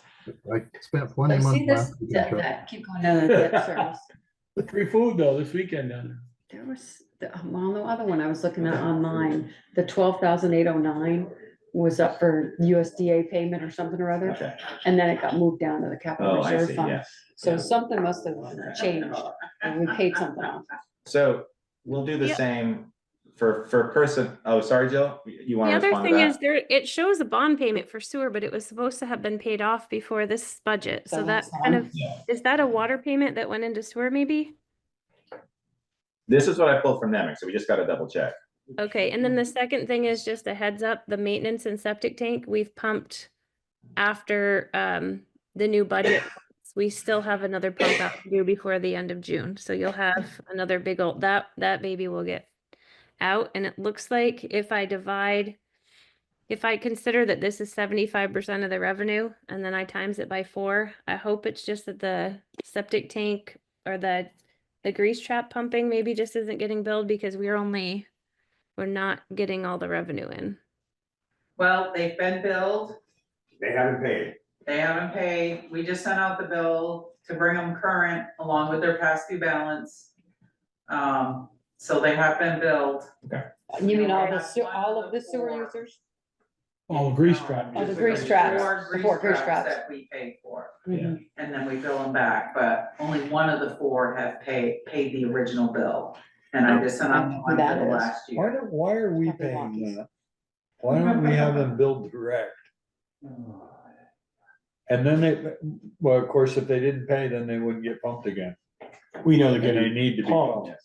I know. We sort of need to have, we've had previous discussions where we sort of need to have control over that. Just because we have to manage the system. And you can't just shut off the sewer system to them. Oh, God, you don't get Unfortunately, the water. no, you'd Hey, have to you- shut the You water. look the other way and give me a plug and I'll go down in there. So we'll do the same, I think, for personnel here. We'll just have that line. administration fee. So we'll work on that internally and before we bring it to the discussion for the next meeting. Figuring out, so this whole section will sort of come out and be simplified. So is that 35,000, that's 3 reads? We got one more read of sewer too? Yeah, Should be. yeah, we should have one. We do more that, for sure. we do that 4 times a year? Yeah. So I took that 38, divided by 3 and times it by 4, and it comes up with a revenue of about 68.5. If we're gonna be over that, I mean, that's a good thing. That can't be right. That's 3 there. That's 35 That's 230. 10. divided by. That's 12,000 3. 11,746 times 4. It's 46,900, so we're gonna be short. Oh, sure, yeah, I was gonna It's say. gonna be short. Yeah, it's gonna be short $11,000, and we're not gonna be short in cost $11,000. That's why I was kind of saying something is amiss here.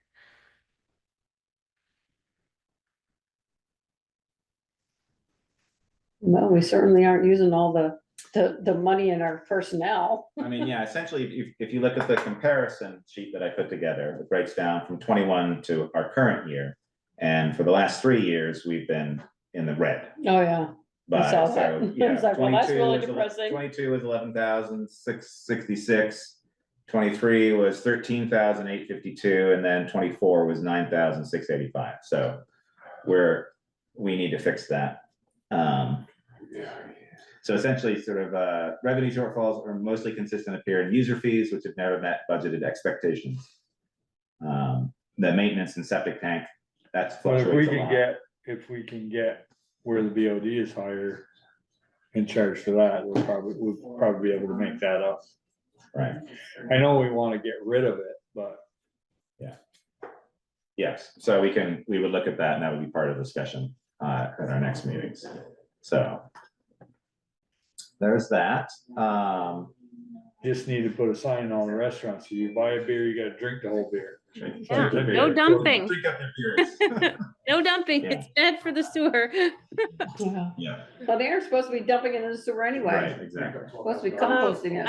I believe that certain It's high a street liquid, waste though. are being put down the drain. I mean, if people would just understand that a sewer is just for water and human waste, and that's it, period, that's it, and realize that a garbage can or a compost bin is for everything else, that we would all be in such good shape.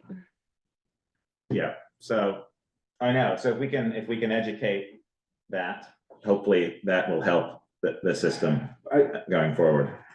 I mean, I don't see you getting restaurants to change that much, in my honest opinion. They've been doing it this way forever. No, you're absolutely. And I mean, if I was a restaurant owner and you put these kind of limitations on me, I'd be shuttering in 6 months, because to have my staff keep a 5-gallon bucket of stale beer behind them, that's not gonna happen. They're supposed to be composting anyway. Liquid beer is. Not in the composting law. Yeah, that beer, how do they get rid of soda and beer waste? Yeah. Pour it outside so the skunks can get drunk. Okay, good, that's on record now, thank you, Sharon. We just heard that, people. You just gave them all a good idea. I know, but it's part of it, because it's, you She's know, a skunk if we friend. don't try to educate, it just, there's more and more damage to our system, and then they, you know, they can't be here anyway when we don't have a sewer system. Right, if our That sewer works- system works, fails, yeah. they're out. Yeah. So.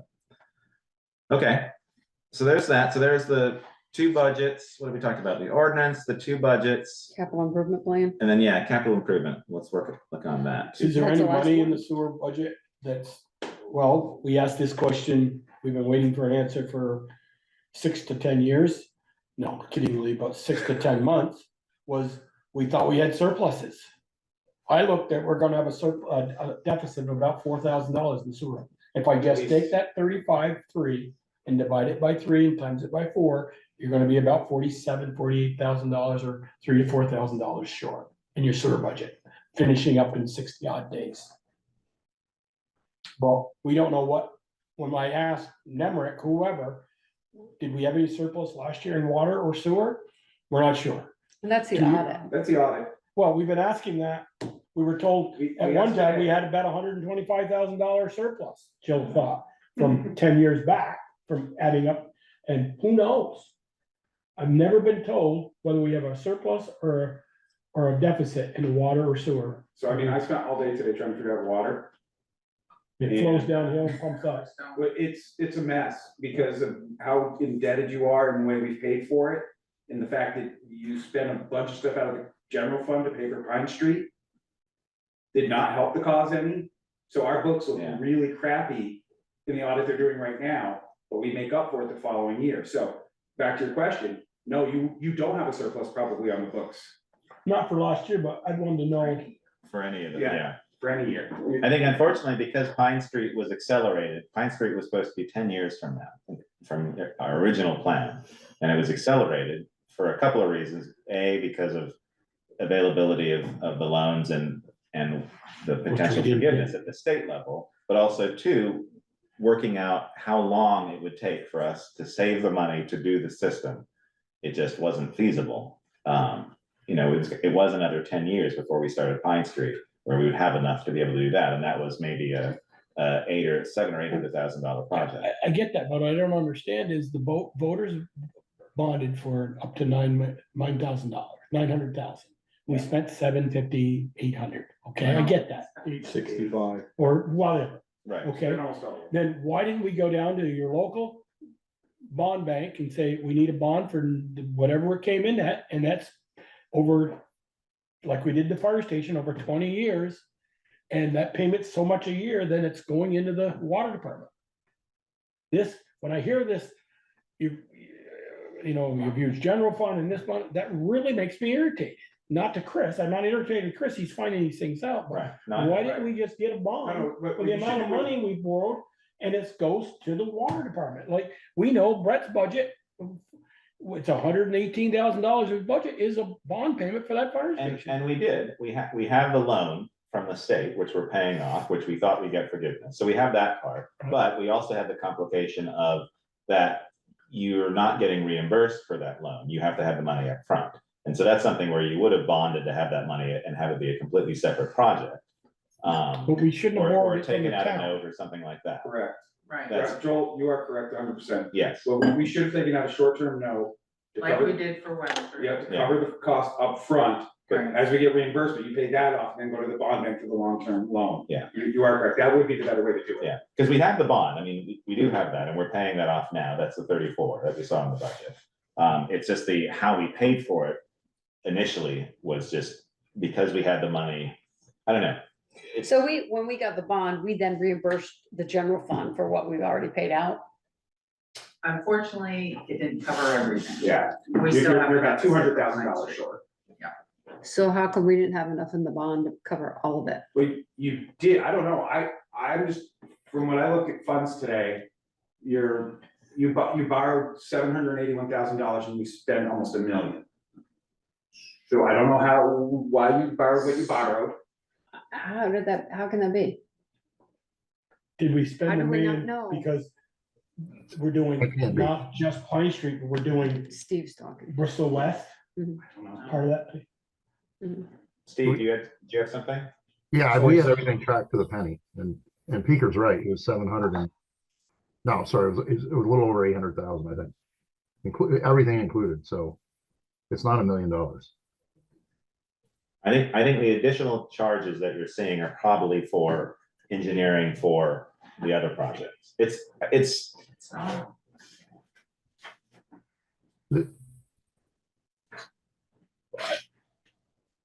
okay, well, we'll have to. We need to look at figure that out. I tomorrow, yeah. mean, Yeah, because I'd like to see us not keep tapping into the Oh, general no, town's fund. We can't. We're out. We shouldn't have done it for that project. It would just happen that way, unfortunately. But going forward, we know we can. I mean, the next phase, which we'll see in a minute, is our bond is 3.95 million. And that's probably what the project's gonna cost. And so we need to figure out, and there are a few ways that we're looking at doing that. Maybe there might be potential where we don't have to outlay any money at all. Payment is directly from the state. And so we're really gonna pursue that avenue. But it's something where we would have to borrow the money up front because there is no other way to do it. It's so much money that there's nothing available to us apart from borrowing up front, which is what we should have done for Pine. And I don't know why we did. live and learn. Yeah. We also know that the bond bank didn't approve all the charges that were on there either. So that's part of the problem. Right. So we'll have So to- did they not approve those before we went for the bond or after we went for the bond? We went for the bond after the fact. We need to be smarter next time. Yeah, and I think maybe we could even go back and just kind of explain. So like a project starts with a study, which we call step 1. That has a cost. And that's way before it's constructed. And then it goes through a design. So your study, let's just use round numbers. Maybe your study is 50,000. And that was done a lot, like many years ago. Then you have your design, and let's call that, just for numbers again, like 300,000. Then you have your construction, which is 3 million. You bond for a project, you don't actually get your money from the bond bank until after you get into, so you can get a repayment of step 1 through the SRF program. As you submit monthly reimbursement requests, you can get repayment in step 2, again, without having to go onto the P list. You just have to submit potentially monthly reimbursement requests for your costs. And it's all about getting approval from the state. And then you go into step 3. And again, you want to make sure you're getting monthly reimbursement requests in and getting reimbursed by the state. So you have a program that'll support your step 1 and step 2 without your P list, and your step 3 with your P list. If you're not doing, what's that? What does P list stand for, please? Oh, it's your state revolving loan fund priority list. So the revolving loan fund has one for drinking water and one for clean water. Drinking water is what we're focused on for the water side. We've got 3 people in the drinking water SRF program that we can contact through. And I think a huge part of where efficiency can be gained in the budgeting and in cash flow is in making sure that monthly reimbursement requests are being done for all phases of each project on all the different loans. So like, I think what was happening is like an entire study would get done, and then maybe one reimbursement request would get done to try to recapture that months or a year later. A design would get done, and then maybe, and also the state was behind on reviewing applications, and then, you know, almost an entire design might get paid back months or a year later. So you're in the end of design on your Bristol West, and you're in the beginning of your design on Bristol East. Those are different loan agreements. And what happens is each project is its own little beast with 3 steps. You don't start paying back your bond, meaning your loan payments don't happen until a year after the construction finishes. So you're spending the money, you're getting reimbursed. You're spending the money, you're getting reimbursed. So let's say that this was Bristol West. You're going to have spent that $3.9 million likely. You won't get reimbursed for that. You'll get reimbursed for that throughout the project, and then a year later, you'll have to start making that bond payment. So I think a big reason why you guys are seeing your cash flow issues are 2. 1, monthly reimbursement requests should be getting done on each project with all project costs for each loan. And number 2, you do need to have a line of credit and combine that with 2-party checks so that you don't incur a bunch of interest costs, because that is not reimbursable. Yeah, and oftentimes especially with the DWSRF, you can get your engineering loan, which might be 300,000, and then that can sometimes be wrapped into the construction loan. Always, so unless you don't move ahead, always. Yeah, those combine together, which makes it a little bit cleaner, but also adds another layer of complication, because you're not just thinking about, oh yeah, where's that engineering loan? Oh no, it's wrapped into this now as this final price. Yeah, but I'm super happy to work with, you know, Ian or Sharon or Chris or your grant administrator to understand the reimbursement process and how to get on that schedule. And that way you get your money back like 15 to 30 days after you spend it. Yeah, I'm hoping that we can get Frida. I've talked to her about it. And so I'm hoping that we can get her up to speed. I think myself and Jill and probably Chris and Sharon will meet and sort of talk about that as we move forward, because I'd really like her to handle that. It's very similar to grant submissions. So I think, you know, she would pick it up very quickly and be able to handle that, because we do, because of these projects, we really need that. So if we look at the, You all right? Yeah. Oh, okay. this is our, can everyone read that, or is that? No. Okay, sorry. I'm glad you guys. I have old eyes. Well, it's a heck of a lot of fields here. Is that better? Yeah. You gotta move closer. Here, let me leave. I can read it at least. All right. So this is our whole capital improvement plan that Valerie put together. I've been updating here and there, as has Sharon. We're just gonna focus on obviously the water department here. So we've got our contribution to reserve funds at the top here. Don't look at this. This is still being updated in terms of what our current balance is. So don't, Yeah, that's what it way tells off. me, Nemrick, but I think because of all the complications that we've had. So we've got, and then we've got what we're spending it on. So we had various things outside of just the water project. We had various projects that we were looking to do, replace the pump house control, do major leaks. Major leaks are continued every year. This is our School Street extension. Which ain't done anything on Yeah, yet. no, radius meters, things like that. So I've added in here our water line projects. So now we've got Bristol West. And so where you can see here that in 2025, we're in the engineering phase of that. So that's our 300,000. And then we've So got. do we have a loan for that? We do. Yeah. Line And of then credit, whatever. And then we're working to get the loan for the construction side of piece. things. And we have questions that have been asked about our application. And part of it is updating these capital improvement plans. So you said, I see that it says a number of 700,000 there for Yeah. construction. So if that's a 3-year project or a 6-year. Well, it's, so Every each 2 years. each phase is different. So each phase is probably gonna be 2 years. So the 3.9 is this, all the phases. Correct. And that's 700 and then it's It's one phase. So the 3.9 is one phase. So essentially it consists of broadly, the engineering for 300,000, our first year of construction, because of the way that the year falls and our financial year is. Oh, okay. We've got 700,000. And then we've got 3 million to wrap up the project. So that's phase 2. And then we're just repeating the same again. We start to do For phase engineering for east, 300,000. When we start construction, a year after we finish construction on phase 2, it's 700,000 and then 3 million. And then for Rockydale, it's a little bit different. We have a feasibility study because we're not sure what we're gonna do. Do we go over the mountain? Do we go under the road?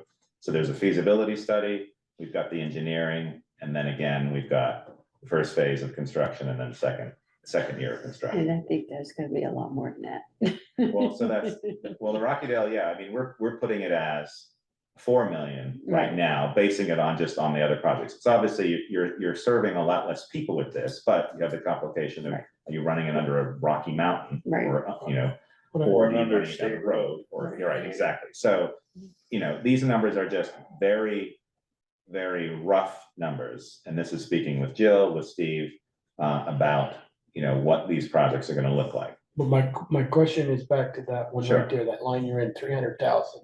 Here? No, the next year. Go, Here. and then one more over, right there.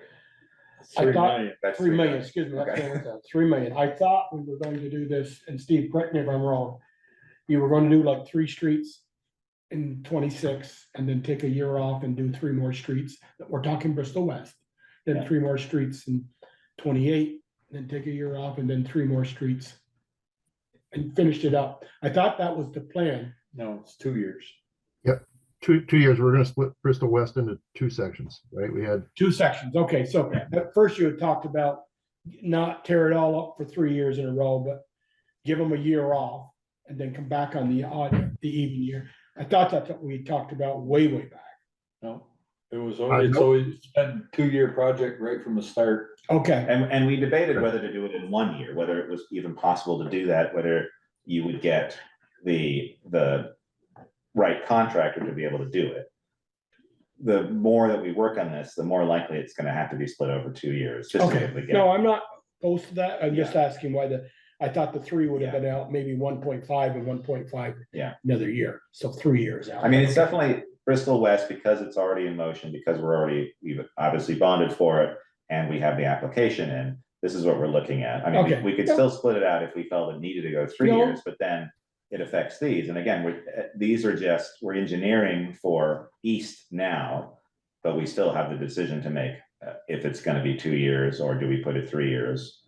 It's hard because you're taking on these enormous projects and you can see our debt is getting greater and greater. So I'm sorry, so I see all the blue flags out, Jill, and I know what they are. You're marking the curb stops or water lines going in everybody's houses. And obviously Steve is coming along with the GPS and marking those. Yep. Which I thought we did about 10 years ago with Green Mountain. So is these going to be saved in a data point where Yeah. They're gonna be on that new. The Yeah. map, layer on GIS that map. map. Yeah, So part of the GIS has a lot of the two-dimensional maps that come from LaRose. That's the main thing that they're updating. AZ on their own, in their own time, will be taking the data from Steve, which actually is a combination of two-dimensional mapping as well as GPS locations. And so because of that, it's a much simpler way to import that and put that into GIS. So what So Green the- Mountain Engineering did years ago, sitting on a shelf somewhere, nobody's used it, probably. oh, I I don't use it know. every day. I use it every day, but it's not, I don't have sub-centimeter GIS, locating. So I have a cell phone, like I don't have survey Are we doing equipment to find that point. Are we repeating what they did 10 years ago? Just a little more cleaner and updated? Honestly, GIS? what they No. did was they put the dots in the map with the northing and easting. So the northing and easting are coordinates. I will say about a third of them are property pins. I don't believe that the person that marked them out actually dug them up and made sure there was a curb top there. I think they Okay. found a spot that made a sound, and these are literally the actual curb, so that when they poke a hole in the water line and they put a line to come to it, and then they return later that season to hook it up, it's actually the water line and not a property pin or a noisy spot in the soil. I mean, obviously, most of them blue things are gonna be gone by June or July when people mow their lawn. Yeah, Steve already came and surveyed in the 3 streets that we did last week. And then we're working on another street this week. So, I mean, he's coming by quite quickly because I imagine Okay. we'll All right. tear them out pretty Good. swiftly. Yeah. We're adding a bit of paint just in case a couple pop out within a couple days because everybody likes to touch things. So, and the other thing I wanted to mention is in my brain, I think in calendar years. So when I look at this, it looks all messed up, but it's because these are fiscal years. So July 24 to June 25 is half a construction season. July 25 to June 26 is half a construction season because they start in April and they don't finish till November. So you're really in a calendar year, you're going to have 2 pretty even years of construction, but in your fiscal year, you're going to have a quarter of the construction in your FY26 and you're going to have 3/4 of it in your FY27. Which is why we split that. We're starting in It was July just- here in a couple of months, but that 700,000 isn't gonna be spent until about April 1st through June 30th of next year. You're That's 100% correct. Yep, And then 100% 3 correct. million is, okay. Yeah, and the water line, I mean, all that data that we've done previously, because it's always been two-dimensional architectural drawings.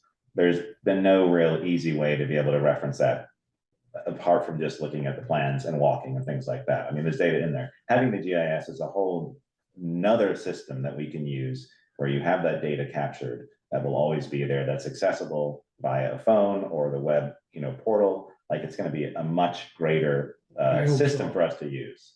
It's where the data is not going to be lost, and you can create any number of layers on top of what they're doing in terms of the tax mapping and boundaries. The water line is going to be one layer. Our new trees that we're putting on can be another layer. I'm going to have AZ sort of just show me in terms of the GIS when they start working on that, so I have a familiarity with it as well. Okay. Because I don't want, I think the more people we have that are interested in this and know how to use it, the better. So this is our, the very broad numbers in terms of this project. And as you can see, our debt increases by quite a lot over the next few years. And this is also including, as we're doing maintenance on projects like major leak repairs, things like that. That's that 40,020 is included in here. And that's mostly, this is coming out of our hope once we capital get- fund. I'd or hope our once reserve fund, sorry. we get Bristol West done, we won't put so much money into repairs because.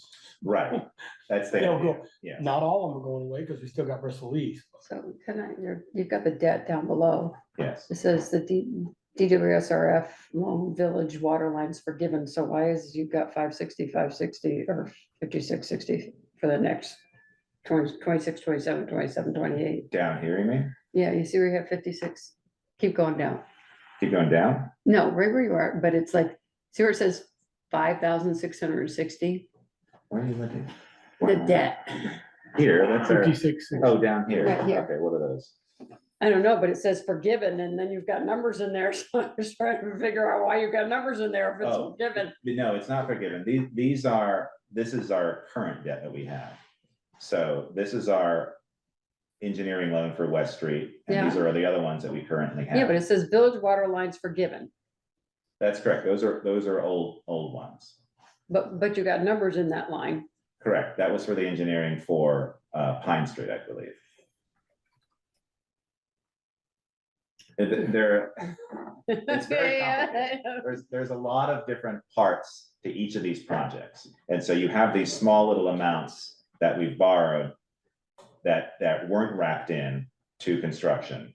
Well, no, I understand that, but it just says it's forgiven, so I was trying to figure out, Why if is it's there forgiven, numbers why in are there?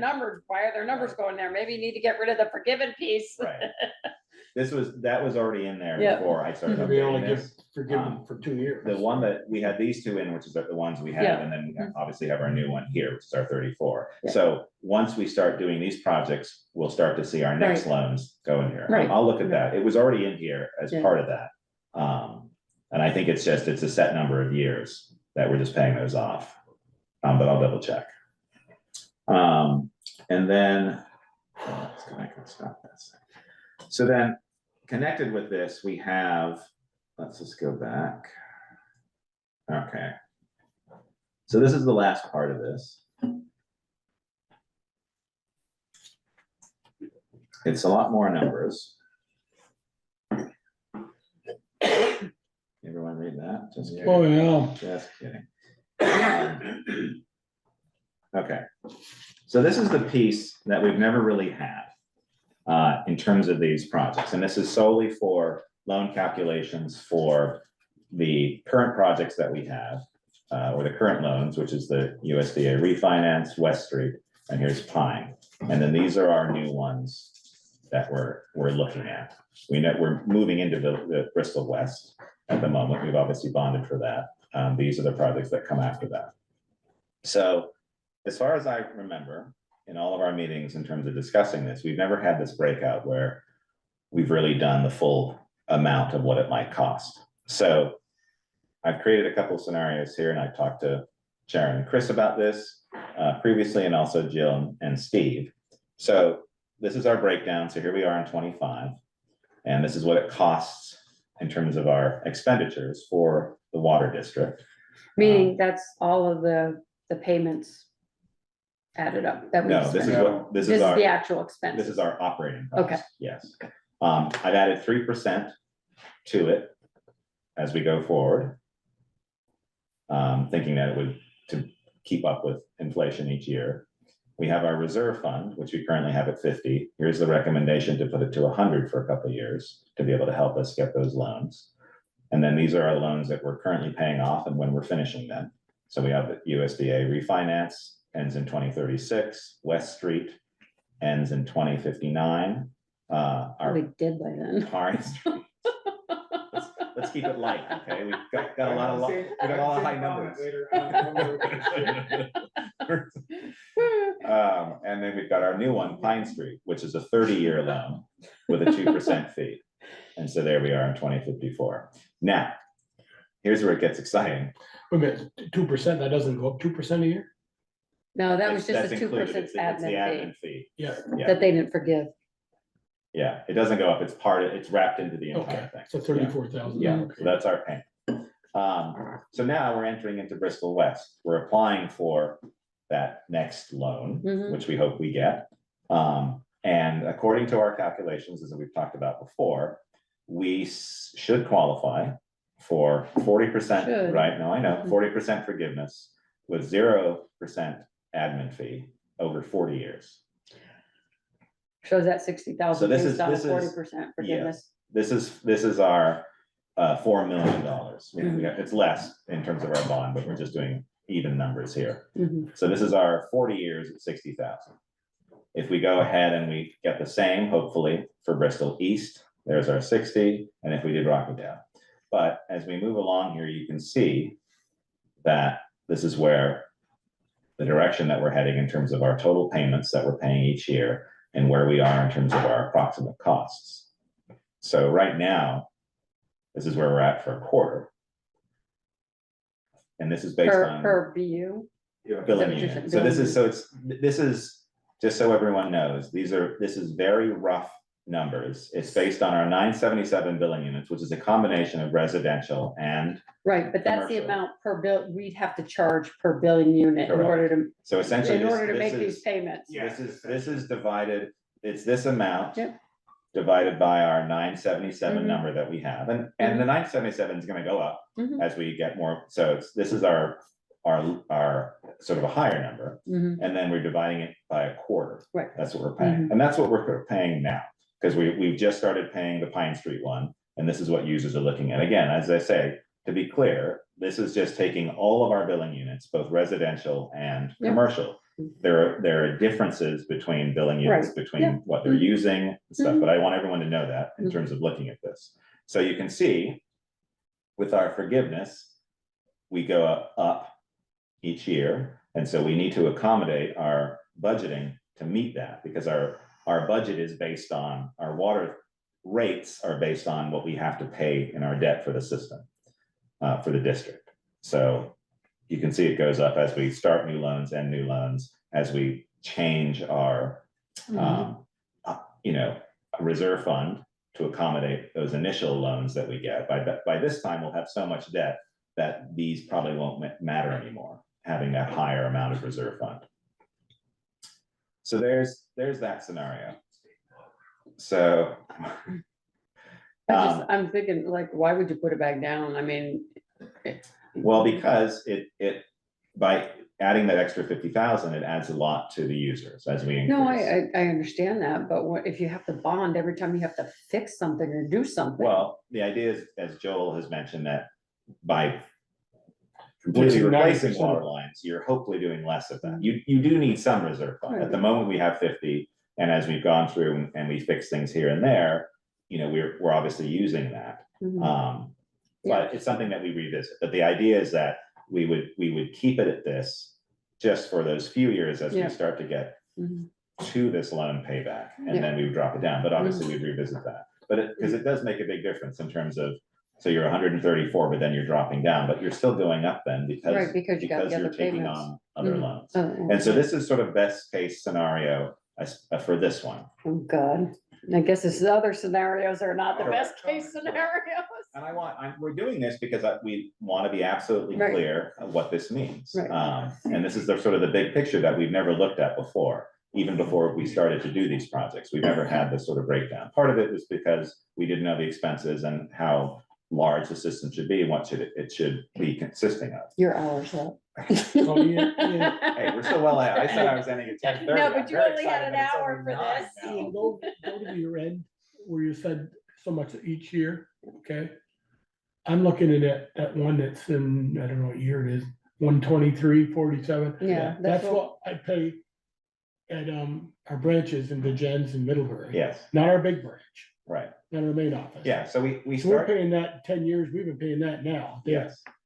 Um, And because we know that our. Is there any growth in your first column for users? Like, I know we grew. No, so We're gonna have that in there a little bit. yes, so this is our expenditures. There's no user increase. It's all based on current. Because we're not sure, we could add that in. We could definitely do it where it's Better be after conservative. every than- 5 years, we add in, I don't know, X number of users and we start to divide that out. Because we'll definitely grow. This is but just a conservative number, though. that's right. I mean, even if you have 10 users, the actual impact on a $635,000 debt load. Yeah. It's that much. Yeah, Yeah, it's still a pretty lot. small. So the average user, instead of being like $162 a month, about a probably free- would probably be about 160. Yeah. Yeah, we played around, especially as you'll see in scenario 2, which is no forgiveness. And it's funny, even just taking out huge sums of money, because it's over 40 years and you're dividing it by the 977, it's not huge leaps, but by having no forgiveness, which you'll see, you're starting here at a much higher level. And as you start to hit your payback, you're just jumping a huge amount. So you're doubling or quadrupling your water fees very quickly. But I mean, so But that's, essentially, And what- there's that's $2, possible. no, I $2, know. $2. And Then that there's a we're trying, $17 obviously, increase, we then we it don't drops want that. We're trying, $9. we're trying incredibly hard not to have that. So part of the discussion that we're having now is we're really focused on this. We've run the scenarios with this, the math in terms of the state's sheet or Excel spreadsheet that they use to calculate this. This is what we're looking at. Potentially, we might be able to get 50% forgiveness, which drops us down a little bit more.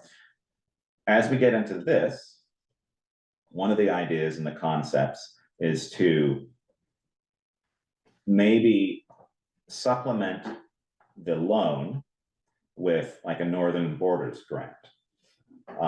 And maybe it's 500,000, maybe we apply for $1 million, and so that offsets. And so instead of paying back like a $3 million, depending on the forgiveness level, you're maybe paying back 2 because you have this other loan. We don't want to do any loan with this because you're gonna Screw up our yes, forgiveness. you're gonna take us out of our forgiveness, and you start to add on the admin fee, Right. and then it's a much higher amount. Here, because we've already got so much debt from this, there's possibility we could look at supplement as well as Rockydale. So let's jump to, here we go. I know that's super small. 2A, but right? it's- Mhm. Yeah, so this is essentially the same thing, and this is 0% forgiveness and a 2% admin or interest Oh, rate. shit. So you can see, instead of 60,000, it's 178,000. And we times that by 3, and we're not 40 years now, we're 30 years. So that's another reason it's much higher. And so you can see, we start off pretty similar, but then as we hit our first payment, we're jumping by a heck of a lot. And as you can see, this $50. continues, yeah. So it's a huge difference. Boy, am I glad I have a well. Well, hopefully, if we do well with scenario 1, then we're not going to have that huge jump. But this is I would say this is the worst case scenario if we didn't get any forgiveness for any of those loans or those projects. I ran a scenario 1B, which would be if we take Rockydale out of the equation. Mhm. We know it's going to be an expensive project.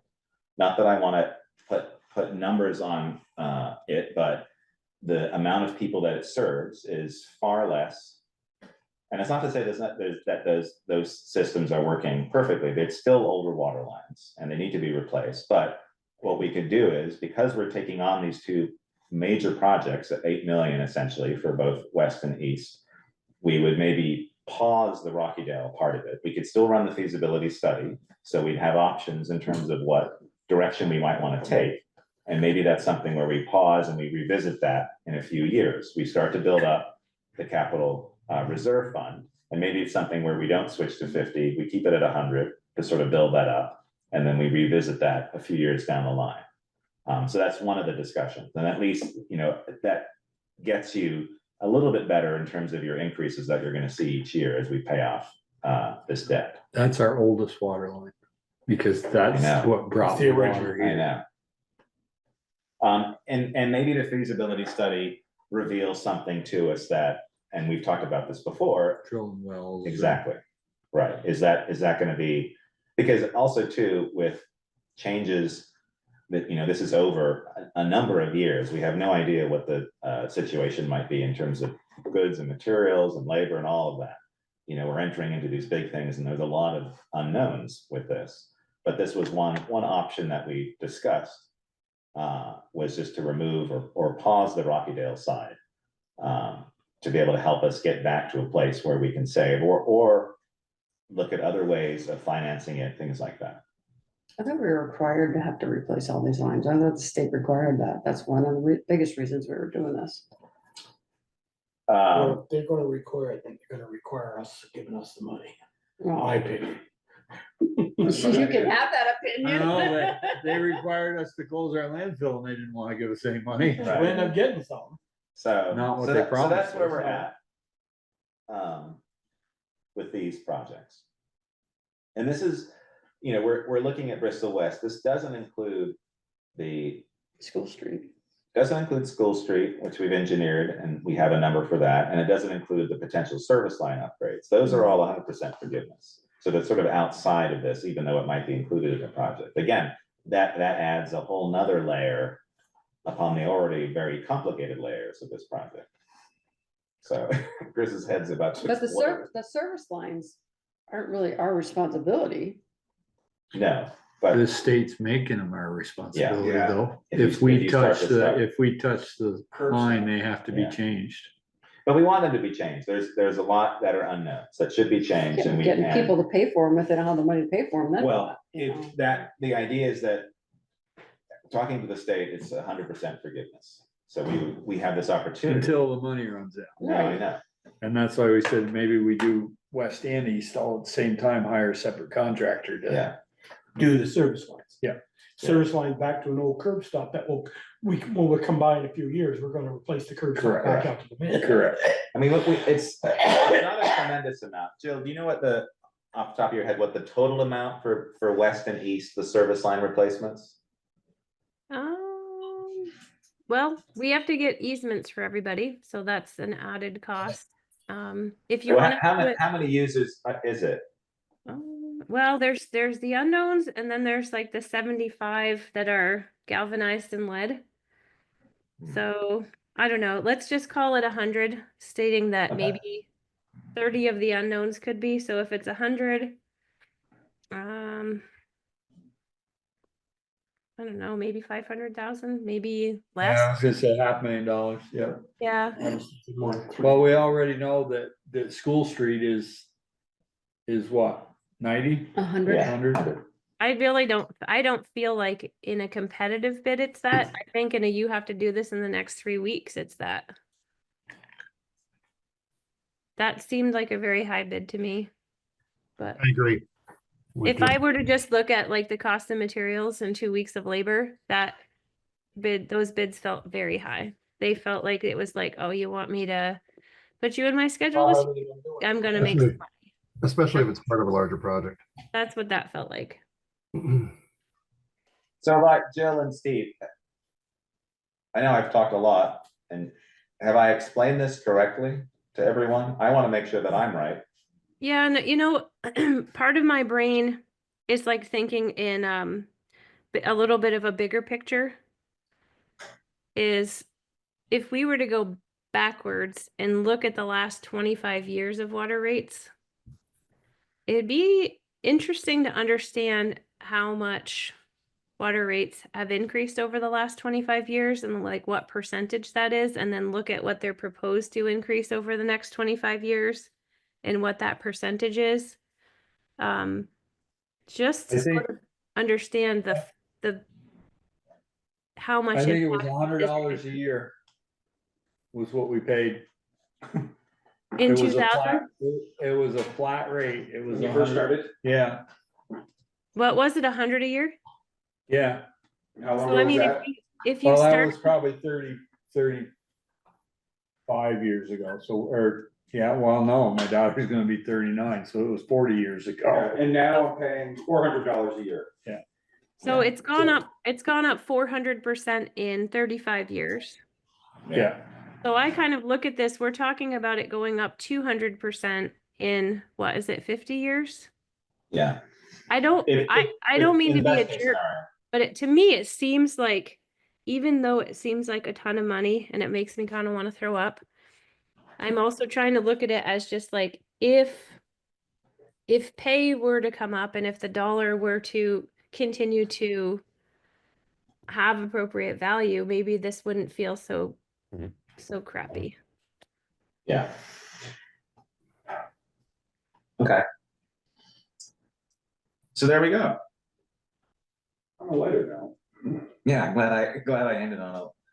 Well, Right. if we look at it like if 50 years from now's rate hit today, people would really, really be upset. Yes. It is over time. And it's like the other question is, okay, what if we just do nothing? And if I had to say, like, what's the worst thing that would happen is that the water lines eventually will fail. And prior to that, they're loading up with material. So the inside of the cast iron main are filling with with minerals. So like inside of your 4-inch main is about a 2-inch opening on most of the 4-inch mains after these 120 something years. So will have very low water flows and eventually. I'm thinking more on the 1-inch side. Not Yeah, even- once they get down to 1 inch, if you continue to grow and, you know, everybody decides to take a shower at the same time, you may just have water flow issues if you do nothing for the next 50 days. If you're just like, let the next generation deal with it. Or then they say, let's just let like the worst case scenario is just you end up with like very tiny interior water lines that have more work that needs to be done and a very low water flow. Be like the people that I changed the water line for last week. They could do a load of laundry in the morning and their extra tank would fill up by night so that they could take a shower. See, because they probably had just like the size of a pencil coming through their galvanized line. That's what No, it was a plastic line. I think what happened was when they replaced another one, it got squished. Oh my. But I mean, that's you are describing what it would be like for our life. Yeah. So. And we don't have extra tanks, so you'd be standing there waiting for the water to go. As it drips. Yeah. So it's like, you know, the cost of doing nothing is really just that the water system itself will lose pressure, you know, lose volume, and eventually the generations later will just hate you. So I don't know. There's always going to be some hate, and then We'll be dead. the other piece that I don't think Ian mentioned, or I might have not heard, was that I would highly encourage, once we get past Bristol West, where there's no advantage to pairing with a grant, once we get into Bristol East and Rockydale, there's every advantage to pairing with a grant because the grant reduces the amount of debt. So if we could. Right, Joe, but when we talked about this, we can talk about pairing it with a grant, but from a real-time budget, I wouldn't budget against a grant. No, I'm not saying costs are gonna be out. Yeah, absolutely. You're budgeting for the full amount, but then hopefully you're getting the grant, which is offsetting. And then you can mitigate it. That's right, your loan payment. Yeah, I talked about that a little bit. So hopefully, I know that Steve, we had a discussion just sort of when I was putting these numbers together. The Rockydale, not doing Rockydale was sort of proposed. Is that a potential? What are your thoughts on that? I haven't talked to you about that, and I apologize. We definitely need to look at an alternatives analysis. I mean, replacing that down the mountain, replacing currently what's there would cost a fortune. Yeah. So we need to look at alternatives. We just haven't gotten there yet. You say that, but what is it gonna cost to put the state road back to the state it's in? Especially if you hit boulders and stuff going down through there, which we know are there. Yeah, I'm sure there are. I'm sure there's boulders the size of trucks in there. Yeah. But and I worry about. Yeah, it's a good concern. Road. Yeah, and so I guess the feasibility study would give us hopefully all angles that we could maybe look at for that particular thing. Yeah, I would imagine we'll have 3 or 4 or 5 things that we're going to look at. Okay. All righty. Anything else, Jill, Steve, that you want to say regard to this before we wrap this up? We've talked a lot about this. I would just say, are we at a point where we can submit this information to the bond bank and to the SRF program so that we can get the priority points and whatnot? Because these are related to requests from both. Yes, that's why I sort of wanted to bring it up now, because there's nothing really to approve. It's just sort of updating those numbers to be able to submit. So I will connect with the both of you maybe tomorrow, and we can sort of just look through and make sure that it's what they need. But I think we have that now. Okay, that's great. Thank you. Okay, excellent. All right, thank you both. Good I really appreciate your night. help with this. Night, Steve. Okay. Onward, select board roundtable, hey. On the lighter note, yeah. Go ahead, Ian. Nothing from me. Michelle. Remember Saturday's green up day? Yeah. They're gonna have a table in the park on Saturday morning, right? Yep. But you can get the green bags before that from Sharon. Yeah, From Sharon. Upstairs. Oh, they're upstairs and they're right They've given that on the much. front porch. Okay. And I'll have to get you the name, but one of the lights is out on the west bridge. Uh-oh. He's like, oh, it's starting. But I have the guy's name that we have to email. Okay. but I can email him too. I just want to let you know. Sure. That's it for me. Jolie? Couple of things, one I just wrote down here. When we're doing that, like that budget tonight, is it possible to get a paper copy? Because we can't read that, it's so tight.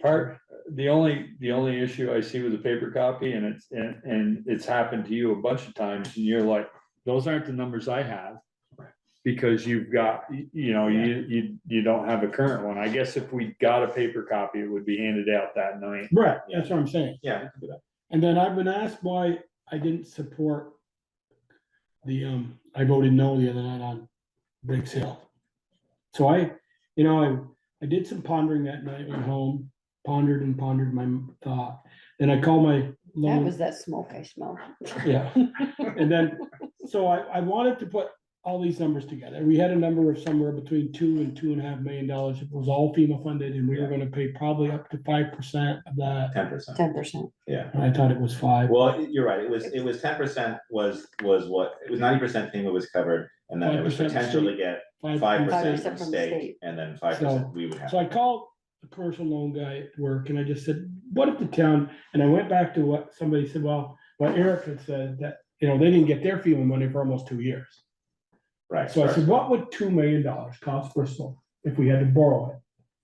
He says it would cost you $1 million, would cost you $50,000 a year to keep.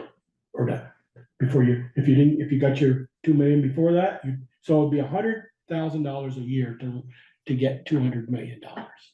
$2 million. $2 million.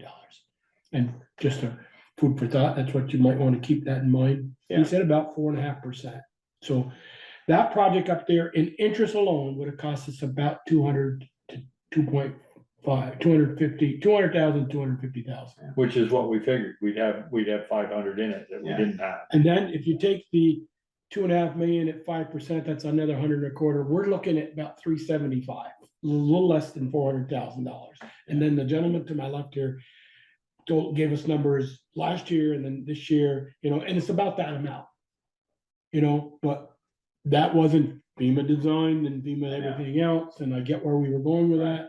I mean, you want that help, but then it's, Just- know that you're There's a already, cost. yeah, there's a cost. If we'd have just gone and done it, we'd been paid for it and been over. Been done, when we do it, done, but just. But I But get the it. liability get is it. ours too, so you Yeah. have to be. Yeah, careful the with liability is that. ours too, then Yeah. and then I read, you sent us an email that people were upset with some of the comments some board members made about, well, there's only 8 or 9. Right, it was equating just a number for a resident of Bristol. Which I had is- some which other is not thoughts, What we were intending. But that's why I didn't have a clear number that night in my Okay. head, and I still Sure. think I don't think we should have given away FEMA money quite so easy. Okay. That's I'm what not I sure want. it was easy, but. Yeah, no, I know, you guys. It wasn't easy. Yeah, I mean. So that's all I wanted to say Yeah, about that. to address that in terms of the resident that was upset, and I've emailed with them. The idea is, we're not thinking about residents in that way, but there is a financial breakdown that you have to do with every project. And it's not that we're not thinking about this stuff, it's just part of it, especially with projects that have huge dollar numbers attached to them. And that is divided amongst the entire tax base. And so it's just one of those things. And it just, some projects, impact a greater number of people than others. And so it's, you try to balance that out and you try to get as much money as you can through grants or through FEMA or whatever to be able to offset that. I mean, if you don't have that, we wouldn't be able to do anything. No, it was It'd just just be like, too expensive to do any project. just like our discussion about Rockydale. Yes, right. Similar. I know. It just happens to be a very complicated thing where we're going. So, yeah. All right. But that's great. I appreciate you looking at the numbers, but I mean, it helps us too, to sort of figure out, you're right, we're It's not about even every $1 thinking million about you another. borrow a year to Right, keep it for a year, you don't pay it back, it's gonna cost you $50,000. right, I know. Wonderful. Anything else? I know, that's it. I'm good. Interim administrators report. I've gone through a lot of the stuff that we talked about. I've been working on water things. We're starting the Harvey Road study, which is the bridge. We're gonna meet on the May 1st, go talk about that. AZ's involved, same AZ's involved also with the Airport Drive sidewalk. That's coming along. I put out an RFP for the Mountain Street drainage because we still do have that brick grant. We've had a few people ask, do you still have that brick grant? And according to the state, we do, and it's still gonna be covered. And so the deadline of that is in a couple days. Hopefully we'll get some people apply for that. And we've also been doing the town administrator interviews, interviewed a couple people, and we'll talk about that in executive session. And it did work. Meadow Lane looks nice. They got the trees down, you've got the stump all pulled up out of there. That looks good. I got an emergency call. What are you doing? Are they gonna pave that this year? Or They already did. No, they just paved that. Yeah, Are I they don't paving the whole know. street or? I don't wonder if they're know. gonna give I it a don't year know to what settle? I don't know what his plans are. Come on. Other business? No, Nada? nothing on, Correspondence, reports, no, executive session? yes. I have a question first. Sure. Are we gonna reschedule the 4th meeting in May since it's Memorial Day? That would be up to you. If, not you, but I mean, the collective of us. I'm like, are you talking about Sharon or you're No. talking about us? I'm talking about- Sharon, make that decision. Every year we have this discussion and we sort of, I think we've generally done it, but I always want to talk to the staff. Well, it depends on, sometimes they change it, sometimes I they know. don't. What are the board's feelings on that? I mean, the only thing is that it's a scheduled day off for them, and if we want them here, they have to come in. Right, And They don't I have to mean- come in. We can just meet without them. that's true. Or they can also meet via Zoom. But it would But be, since you're gonna be doing the water budget, and that'll probably be like the second meeting, yeah. I guess we're here. I mean, you know, 27th? Yeah, We can do it the 27th, Tuesday the 27th. move it to a Tuesday. Let's see what else is happening. 27th is potentially. Usually DRB, isn't it DRB or? Oh, sorry. I know, it is a hard one to move because there are a heck of a lot of committees and commissions that meet for the town. And we have to have 2 meetings, right, for the water. Yes. Yeah, Equity Committee says it's on the Wednesday. I don't know about DRB. I don't have it down here, but that. Well, DRB will only meet if they have something going on. Yes. And I guess if we plan that, then potentially. I mean, if you told AZ tomorrow that you needed that date, Yeah. they could arrange any Yeah. meetings they had, That's actually right. at this Okay. point, they could move. Yeah, so we want to change it to 27th. Tuesday the 27th? does that sound? That fit your Okay. schedule, Jim? I don't have anything on mine. Okay. That gets Jim's I'm schedule. glad you checked with Jim. That's good. It's May, right? Yeah. Yes, May 27th. Okay. Okay. All right, thank you for reminding me about that, Sharon. and are we gonna have to, as far as the water and sewer budget, since we're gonna move it to when we do the other budgets, is there anything that we know of that we have to change? And I don't know when or what established the annual meeting. for No, water and sewer. I looked at the documents. There's nothing that I could find that Says we can't do. correct. Okay. I think it was just something that when it was established, it was offset from the regular budgeting. Okay. And the idea now would be to hopefully synchronize it, just to make it simpler for all of us, as opposed to us. Yeah, so approving a we're budget in not June. doing budget. Yes. We get Yeah. done budget and then do budget. I know, yeah, but as far as I researched, looking at the original, the water district establishment, there's nothing in there that specifies that it had to be on those days, but it's a good thing to check that. All right, so let me just make sure this is moved, so that May 26th, we're gonna move. I'm gonna move this one. Let's just make sure, so let me just edit this, just so I know. Let's go like that. Darn it.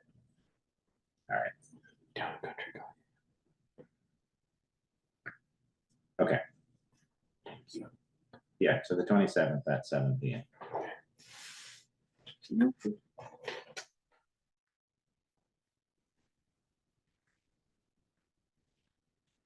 executive session for Yeah. personnel and contract. Yes, I make a motion, we enter into executive session per one BSA section 313 to discuss personnel and contract And matters. invite Chris and And Sharon. invite Chris and Sharon to attend.